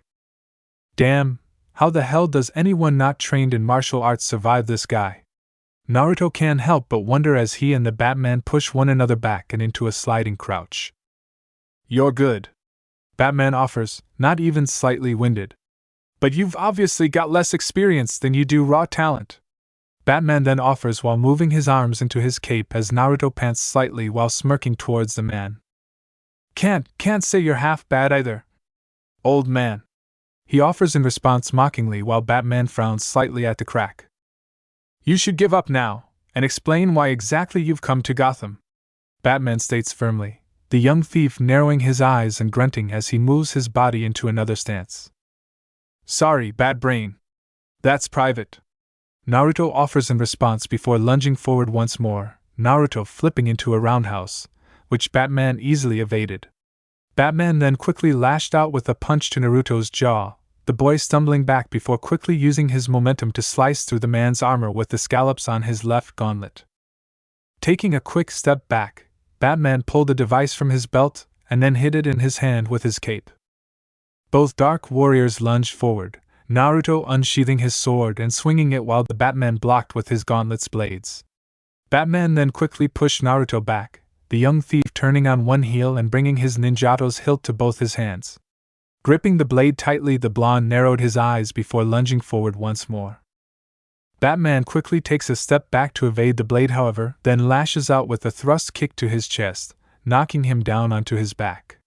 Flipping to his feet, Naruto then twirls his sword in hand before holding it in a reverse grip, Batman raising a brow in surprise and intrigue. So you use a sword style based on diversity, allowing you to adapt to any situation. The medium length of your sword also helps in this, being longer than a short sword but shorter than a long sword. I've actually never seen a ninjato used quite so skillfully, the only other person to use one against me mostly just swung it around. Batman muses while taking side steps, Naruto doing the same so he can keep his eyes on the Dark Knight of Gotham. Thanks for the compliment, old man, but we really shouldn't chat so much in the middle of an argument, Naruto quips and sees Batman frown once more before narrowing his eyes. True. But our argument could be easily resolved if you would just tell me what you're doing in Gotham, Batman offers in retort, and Naruto can't help an annoyed grunt in response while glaring at the older man. Like I said, Batsy, it's personal business, Naruto growls out before then rushing forward, kicking out and then swinging his blade. Batman quickly moved backward to evade both attacks only for Naruto to then drop his blade in midair, spin low into a crouch while throwing an X-shuriken at the man. Batman quickly flips over the shuriken, however, and Naruto kicks his sword up, and then spins upwards, twirling his ninjato towards the Dark Knight and cutting through the front of his armor as he pushes a bit of wind element chakra into it. Eyes widening behind his mask, the Batman shows no other visible signs of surprise as he takes a quick step back. Inwardly, however, he makes a note to evade that blade in combat, and to thoroughly inspect it if at all possible outside of combat. "What's the matter, old man? Starting to feel your age?" Naruto asks while rising back to his feet, and Batman frowns before then crouching down into a stance. Chuckling, Naruto takes a stance of his own and both men lunge forward, Naruto throwing his sword into the air while swinging into a punch at the same time as Batman.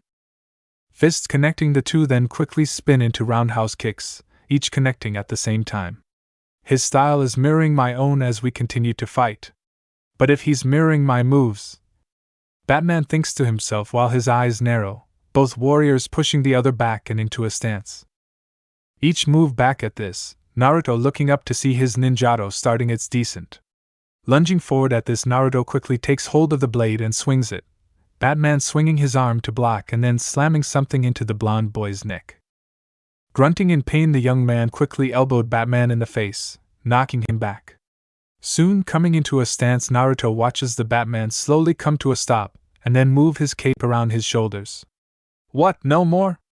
Naruto quips with a smirk, and Batman shows the syringe-like device in his hand before tossing it lightly to one side. Soon after, Naruto shook his head and blinked as he tried to focus on the man, only to stumble backwards slightly and drop his ninjato. What the hell?" he questions before bringing a hand to his head as his vision starts to cloud over, Batman looking at him impassively.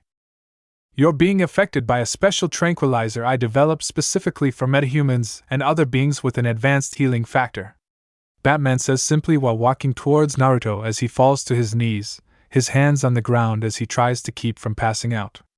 "It'll even knock down Superman," Batman comments with a scowl on his face, and Naruto narrows his eyes, trying to keep him in his bleary vision. "I've heard of what you can do in your healing factor. That just makes it easier for this particular tranquilizer to spread through you." Batman then offers, and Naruto grunts while stumbling up to his feet and glaring at the man. "And my armor, how did you?" he tried to say before falling down to the ground with a groan, and Batman shook his head. "That armor is made from a special material made for flexibility and durability. Normally it'd be both bulletproof and stab-proof, while also offering insulation from a variety of climates and electricity. However, my weapons were designed to cut through steel if necessary, and your armor wasn't that tough," he states simply, and Naruto grunts as Batman leans down to look him in the eye. "I should know, my armor is made almost the same way." With that, Naruto promptly passes out while Batman shakes his head and picks up the teen's sword. "This I'll have to take a closer look at. I've never encountered a blade that could actually cut through my armor so easily," Batman muses before then sheathing the blade on Naruto's back. Reaching down, he then grabbed him by the back of his suit and lifted him up before throwing him over his shoulder. Turning on his heel, Batman then carried the young thief into the shadows, where both of them seemed to vanish into the night. The first thing he heard was screeching, bats screeching if he wasn't mistaken. Groaning to himself, the blonde-haired ex-shinobi slowly rises up with a grimace on his lips. "Ouch, all right, next time, I'm using some jutsu against him. Although at least my idea worked, now I'm in the Bat's HQ and can hopefully find some more info on Billy's location with his oh-so-infamous Bat supercomputer. Or at least what the hell he did to piss the Joker off so bad." Naruto thinks to himself before opening his eyes and looking around, instantly noting his hands were cuffed, and that he was in a cave, laying back on a medical bed. So this is the famous Batcave.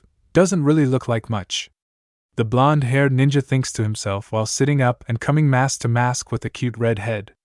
"So you're finally awake," she offers with her hands on her cheeks while sitting on a table, and Naruto blinks.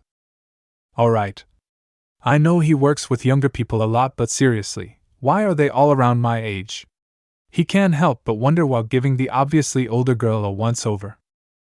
She was around Iam's age from what he could see, possibly a year or two older, with an athletic build and womanly curves, and dark red hair coming out of the back of her black mask that was similar to Batman's, only with her azure blue eyes visible.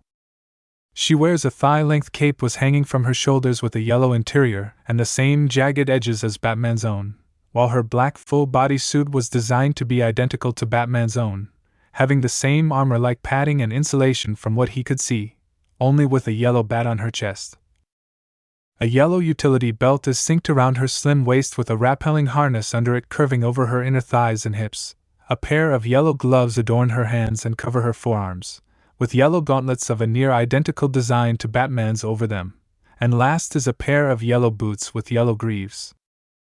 Okay, as if Beast Boy looking a little like my dope self wasn't odd enough, this is just way too weird. Give her a pair of amber eyes and she'd look just like Mom. Hell, she could easily pass off as my sister. Naruto can't help but think to himself as she has the same color of azure blue eyes that he does and his mother's dark red hair color. So, you must be Batgirl. Naruto offers mockingly and sees the woman twitch, making him smirk beneath his mask. Yep, just like Mom, I'd know that kind of reaction anywhere. Next she'll threaten me not to do it again. Naruto thinks to himself as Batgirl then holds up an arm, the 3 blades at the side unlocking as she frowns towards him. Yes, I am, just don't say it so mockingly and we'll get along just fine, she states, and Naruto can't help a slight chuckle. Alright, whatever you say, Red, Naruto offers while trying to get another rise out of her. However, she just nods her head and then slides off the table. Judging by her reaction, people either call her Red a lot, or it's something she got used to before and has never noticed it. Naruto thinks to himself while rolling off the table and into a crouch before getting back up and holding up his cuffed wrists. Let's see now, pretty girl, me handcuffed on a bed. I think I might grow to like this situation. Naruto can't help but quip and sees Batgirl give him an annoyed look. But sadly, I'm not into BDSM, so do you think you can take these off me? He asks, and the redhead gives him a smirk in response. Think you can keep your hands to yourself? She quips, and Naruto can't help a grin that forms under his mask. Yeah, she could easily pass as my sister back home.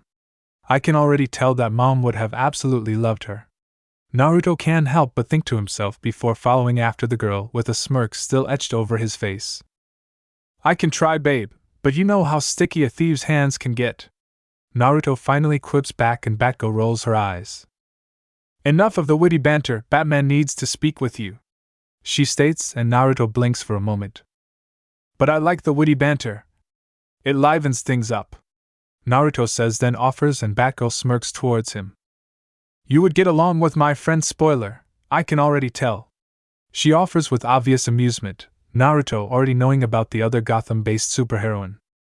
Yeah, that chick in a purple cloak with a hood. Sounds like her and Raven need to swap fashion tips. Naruto quips before shivering as he gets the sudden feeling that Raven is going to hurt him. Man, why is it that I can never make quips about her without feeling bad? She does it to me all the damn time. Naruto thinks to himself while walking with Batgirl. Any reason no one took my mask off? Naruto then asks Batgirl, and she looks at him from the corner of her eye. Batman doesn't want to for one reason or another. I think he's respecting your privacy, but I'm not exactly sure what. Batgirl offers, and Naruto raises a brow before deciding that Batman had his own quirks. By the way, I know Batman can mop the floor with Robin and most other freaks, but how did he do it to you? Batgirl asks, and Naruto looks at her with a raised brow under his mask. I've been watching Robin for Batman. He can't with what happens in Gotham, so I do. I've recorded data on every villain they've ever dealt with, but you seem the most skilled next to Slade. She offers an answer, and Naruto frowns. Next to Slade? He asks while sounding indignant, and the girl gives him a look. He can dent into steel with his bare fists, is as strong as Starfire, he can somehow survive lethal blows, not to mention is possible just as skilled in hand-to-hand combat as Batman, and has a vast array of weapons even I'm not completely sure of. She offers, and Naruto's eyes shoot open before a shudder makes its way over his spine. Right? Anyways, Bats never really beat me. I needed to see if I could really trust him, and the best way for me to do that was to see if he'd actually try and hurt me. Naruto explains, and Batgirl looks at him strangely. How do people actually learn anything by fighting one another? Batgirl asks, and Naruto chuckles to himself. You know, a long time ago I didn't really know either, but to tell you the truth, most people when they fight show their true selves.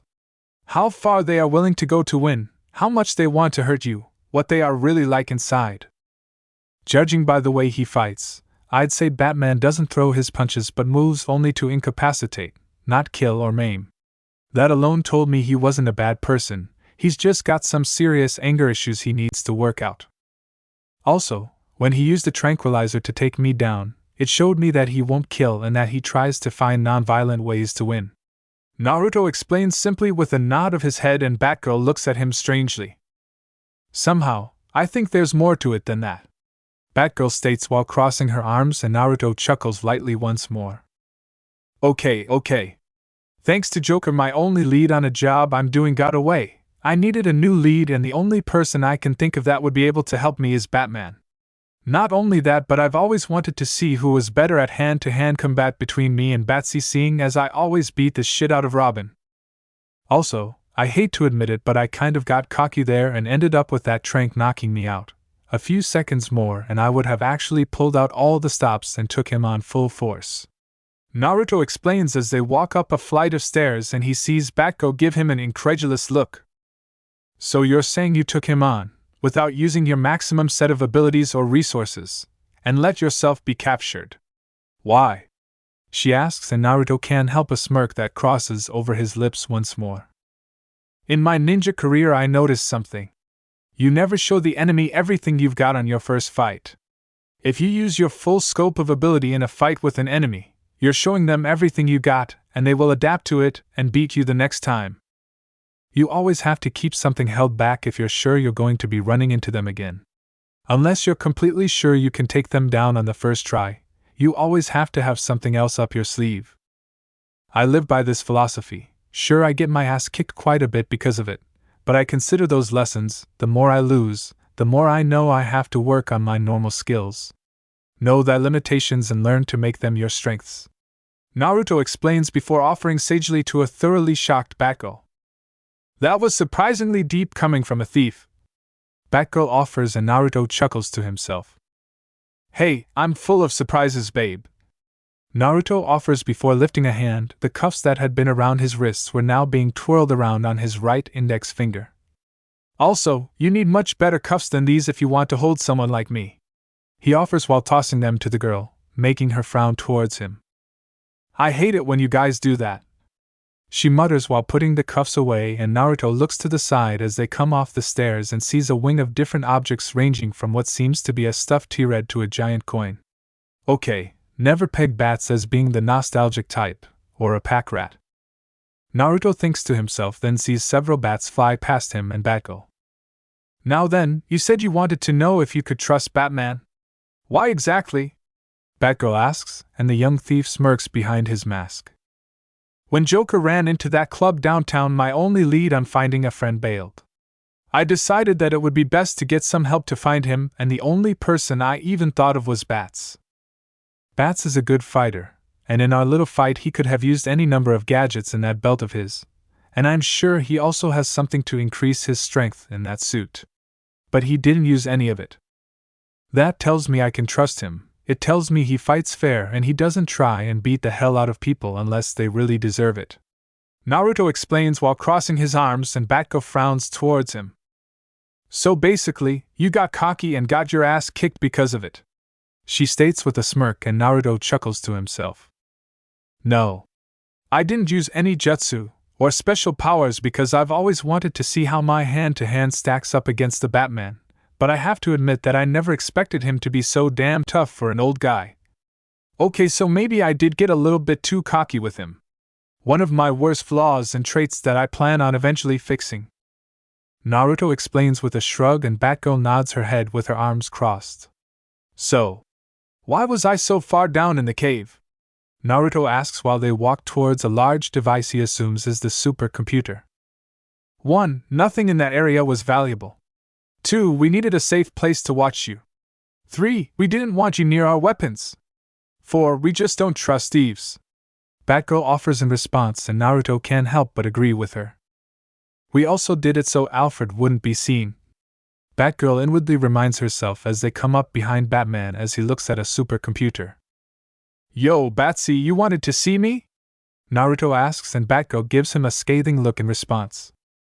Yes, Batman offers before standing up and turning to the young thief. Why exactly are you in Gotham? He states simply, and Naruto grunts while wondering if he should try and lie, or tell the truth. Okay, let's see now. I've gotten in the cave and now I know where the computer is, but really I'm not looking forward to taking him on his home turf. If I lie, he's probably going to notice. And if I don't lie, he might actually help, but I hate working with overly serious jerks. Ugh, decisions. Naruto thinks to himself before deciding it isn't worth the hell it's already caused him to try and keep his mission a secret. I'm here because Billy Numerous sent a message to us over in Tartarus HQ via clone. Said he was deep in the shit and that it involved the Joker. Naruto explains vaguely, and Batman frowns before sitting back down in front of the supercomputer. Does Billy have any kind of pattern in his methods? He asks, and Naruto cups his chin in thought. He likes doing multiple things at once. He finally offers, and Batman scowls. Thought so. Someone broke into Arkham Asylum a month ago, took out the guards, and then systematically freed prisoners while helping the Joker to escape. At the same time, a pair of hyenas were stolen from the zoo. And last evidence that the police lock up, namely items used by the Joker and Harley Quinn, was stolen. All of it was done at the exact same time. Batman offers, and Naruto grimaces. Ugh, what the hell kind of shit have you got me into, Billy? He wonders to himself while shaking his head, and Batman looks towards him for a moment. That is definitely Billy's MO. But why he would bust Joker out is my question. Naruto offers, and Batgirl leans forward. Maybe he was paid to. She offers, and Naruto blinks before slapping his face. If it was a snake, it would have bit me. He always was too into making a quick buck than I liked, not cautious enough when it came to his employers. Naruto says, then offers with a shake of his head, and Batman nods his head slowly. But that doesn't explain Joker's attacks, nor why he's looking for Billy now. Batman offers, and Naruto frowns before humming in thought, arms crossed. Billy busted other people out until you arrived to stop that, right? Naruto asks, and Batman nods his head silently. Maybe he wanted someone else out as well and Billy screwed up, thus pissing the clown man off. Naruto offers, and Batman frowns before bringing up a file of a girl in a domino mask and a red and black outfit. Dr. Harleen Quinzel, a former psychiatrist now a patient at Arkham. She worked as Joker's psychiatrist for a while before she eventually became almost as warped as the Joker himself. Add on to that, she's an obsessed fanatic who's slavishly loyal to Joker, and you can guess why he wants her out. Batman explains, and Naruto grimaces while wondering how the hell Joker had a fangirl like Sakura. I thought Joker didn't care for anyone. Batgirl questions, and Batman frowns while looking at the screen. He doesn't. But if he wanted Billy to get her out and Billy didn't. Batman left off, and the girl filled in the missing pieces, grimacing as she does so. He'd take it out on Billy for failing. Joker never was one to like failure from his goons. Batgirl muses, and Naruto can see why the freak is so feared in Gotham. Alright, now we know why Joker's doing this. But what I want to know is, how do we find Billy and make sure that Joker doesn't get his hands on him? Naruto questions, then states flatly, and Batman frowns while cupping his chin with a thoughtful expression on his face. First, we find the Joker. His capture is a priority over finding Billy Numerous. Batgirl, I want you and Red X to search any of Joker's old haunts and look for clues. Batman orders, and Naruto looks at him incredulously. You want to send me with her? Isn't that a little dangerous for her? Naruto asks seriously, and Batman merely looks at him for a moment. Perhaps, but it's better to have someone watch you than to leave you on your own. Batman states, and Naruto gives the man a mock hurt look in response. B-man. I'm hurt, where's the trust? He mocks, and Batgirl snickers while the older crime fighter gives him a fierce glare. Also, if you get out of line, I'll make sure a friend of mine takes you down. Whether you're at full strength or not, I doubt you'd want to fight Superman.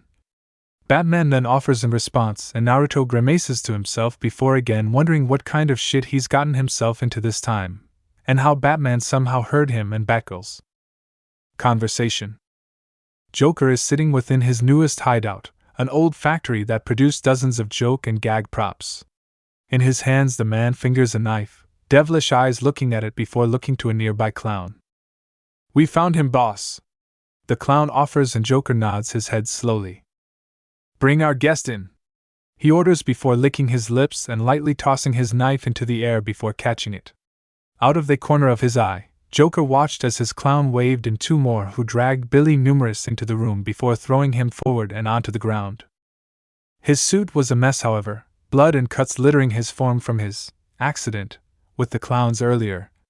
"Hello, Billy," Joker offers with a slight smirk as he then gets up and walks over to the Southerner. "And Mr. Joker, what y'all want with me?" Billy asks while slowly looking up and gulps upon seeing the knife in the man's hands.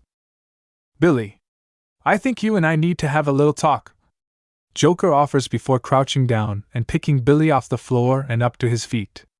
Standing under his own power, Billy flinches as Joker moves his knife hand. Only the clown prince of crime merely brushes off something from his left shoulder.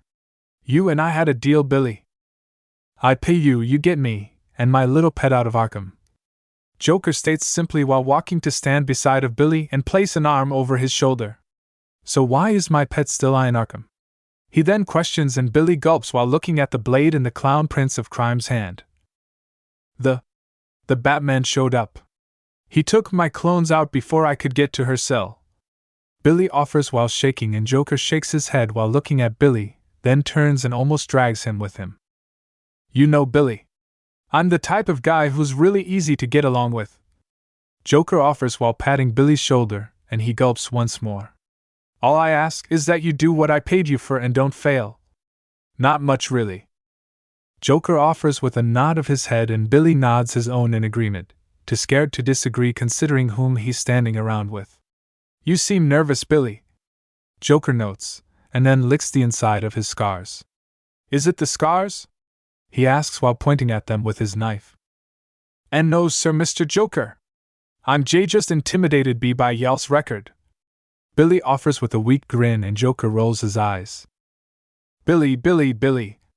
I'm the Joker. I don't just randomly kill people, I kill them when it's funny," Joker offers with a grin over his face, and Billy gives a frightened grin in response, seeing as Joker's sense of humor was actually pretty warped. "Now then, why didn't you go back and get her out of Arkham?" Joker then asks while moving to stand in front of Billy. "The cops were everywhere, Mr. Joker. I couldn't get 5 feet towards the place without being noticed," Billy offers, and the Joker shakes his head with a frown. "Billy, I don't rightly care about excuses. People who try to weasel out of their work, well, I feed them to the hyenas," Joker offers before whistling sharply, a pair of large laughing hyenas lunging from behind him and jumping on top of Billy, pinning him down as they snap and bite at him. Wait. A friend of mine came looking for me, Mr. Joker. I'm sure if you get him, he could get her out of Arkham," Billy says quickly while trying to hold the hyenas back by making several clones. "Really now, and how exactly do you know he'll be able to do that if you can't?" Joker questions with a frown, though can't help but grin as one of the clones holding the hyenas back is being mauled at this point. "He's Red X. A master thief and combatant, sir. If anyone could get her out for you, it'd be Red X. He's got more skill in his right arm than I have in my whole damn body," Billy offers quickly and sees Joker hum in thought, rubbing his chin while the hyenas continue to try and maul the teen. "Sounds so boring," Joker muses before his eyes widen and a devilish look spreads over his face.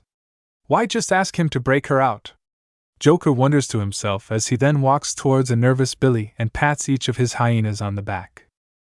"Sorry boys, he's off the menu," Joker offers, and the hyenas actually seem to pout as they back away from Billy, still glaring towards him from behind Joker. "For now at least." Joker suddenly amends, and Billy whimpers while absorbing his clones and grimacing as he relives the pain they felt in his mind. Joker then waved a clown over to him, the man standing at attention as an amused Joker then pointed to Billy. "Tie him up," he orders, and Billy blinks. "Wah!"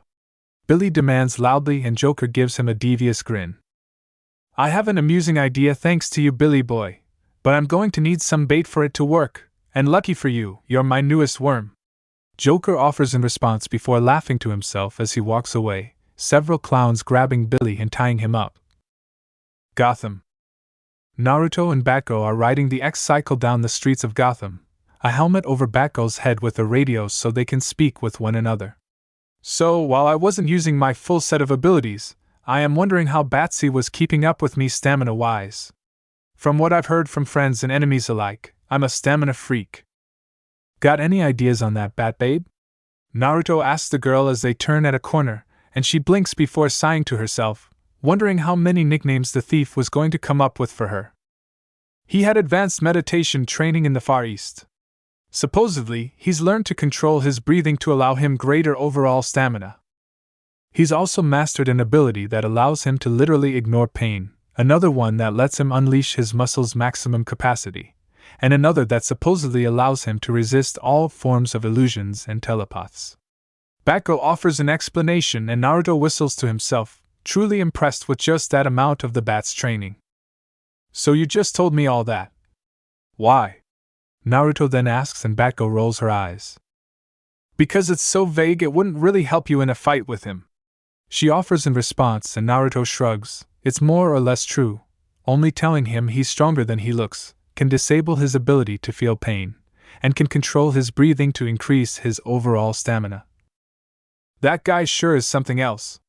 No wonder more than a few metahumans are afraid of being anywhere near Gotham. Naruto muses mostly to himself, seeing as more than half the hive were terrified of the Batman. Yeah, it's also amazing you didn't have to go all out against him. I watched that fight, you moved at speeds no human should be able to go at. Batgirl offers and Naruto chuckles to himself for a few moments. Yeah, well, I've always been one of the most surprising ninja anyone has ever met. Naruto offers, smirking to himself before grimacing as he remembers that it was Kakashi who gave him that nickname. Most surprising ninja? Weird nickname. She offers and the blonde shrugs his shoulders before slowing to a stop in front of a building. So you sure this place has someone who can lead us to Joker? Naruto asks as he and the girl get off of his bike, Batgirl removing her helmet as she does. Yeah. This guy has information on every villain in Gotham. Batgirl explains before Naruto frowns towards her. He got a name? The teen asks and Batgirl nods her head. He calls himself 2-Bit. A former thief, he now deals more with information. She explains and Naruto hums in thought. I think I should be the one to handle this, Red. He states and Batgirl gives him a look. I'm not supposed to let you out of my sights. She reminds and Naruto frowns. You're also a known crime fighter. I doubt the guys inside are going to react to you favorably. Naruto reminds and Batgirl frowns in thought, cupping her chin before giving him an annoyed look. I hate that you're right. Just remember that we just need Joker's location. She states and Naruto nods his head before walking into the building, Batgirl going over to a window to watch him. Inside, Naruto finds a guard at another door and raises a brow. What do you want? The large man asks with a frown and Naruto crosses his arms. I'm here for information. Word is that 2-Bit has it. He states and the large man nods his head before opening the door at his side.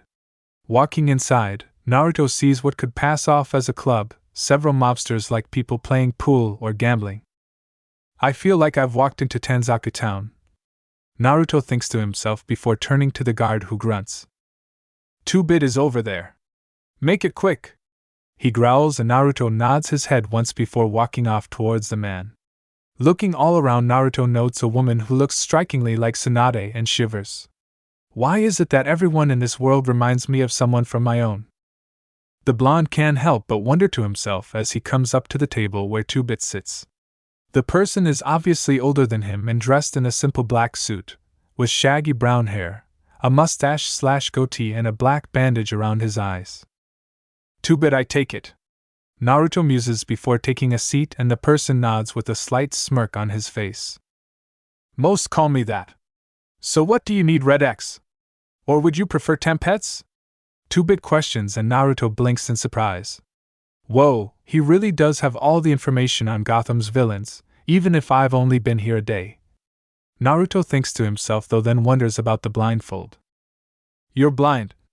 Naruto states flatly and 2-Bit chuckles to himself. Yes. The reason why I stopped my career as a thief, but it did allow me to listen much better. 2-Bit offers an explanation and Naruto nods his head slowly. I need information on the Joker, Naruto states, and 2-Bit's smirk turns into a slight frown before leaning back in his seat. Him. The Joker is one of the only people I try not to piss off in this city, 2-Bit offers before licking his lips. It's going to cost you if you want the information, 2-Bit then says, and Naruto frowns slightly. What exactly?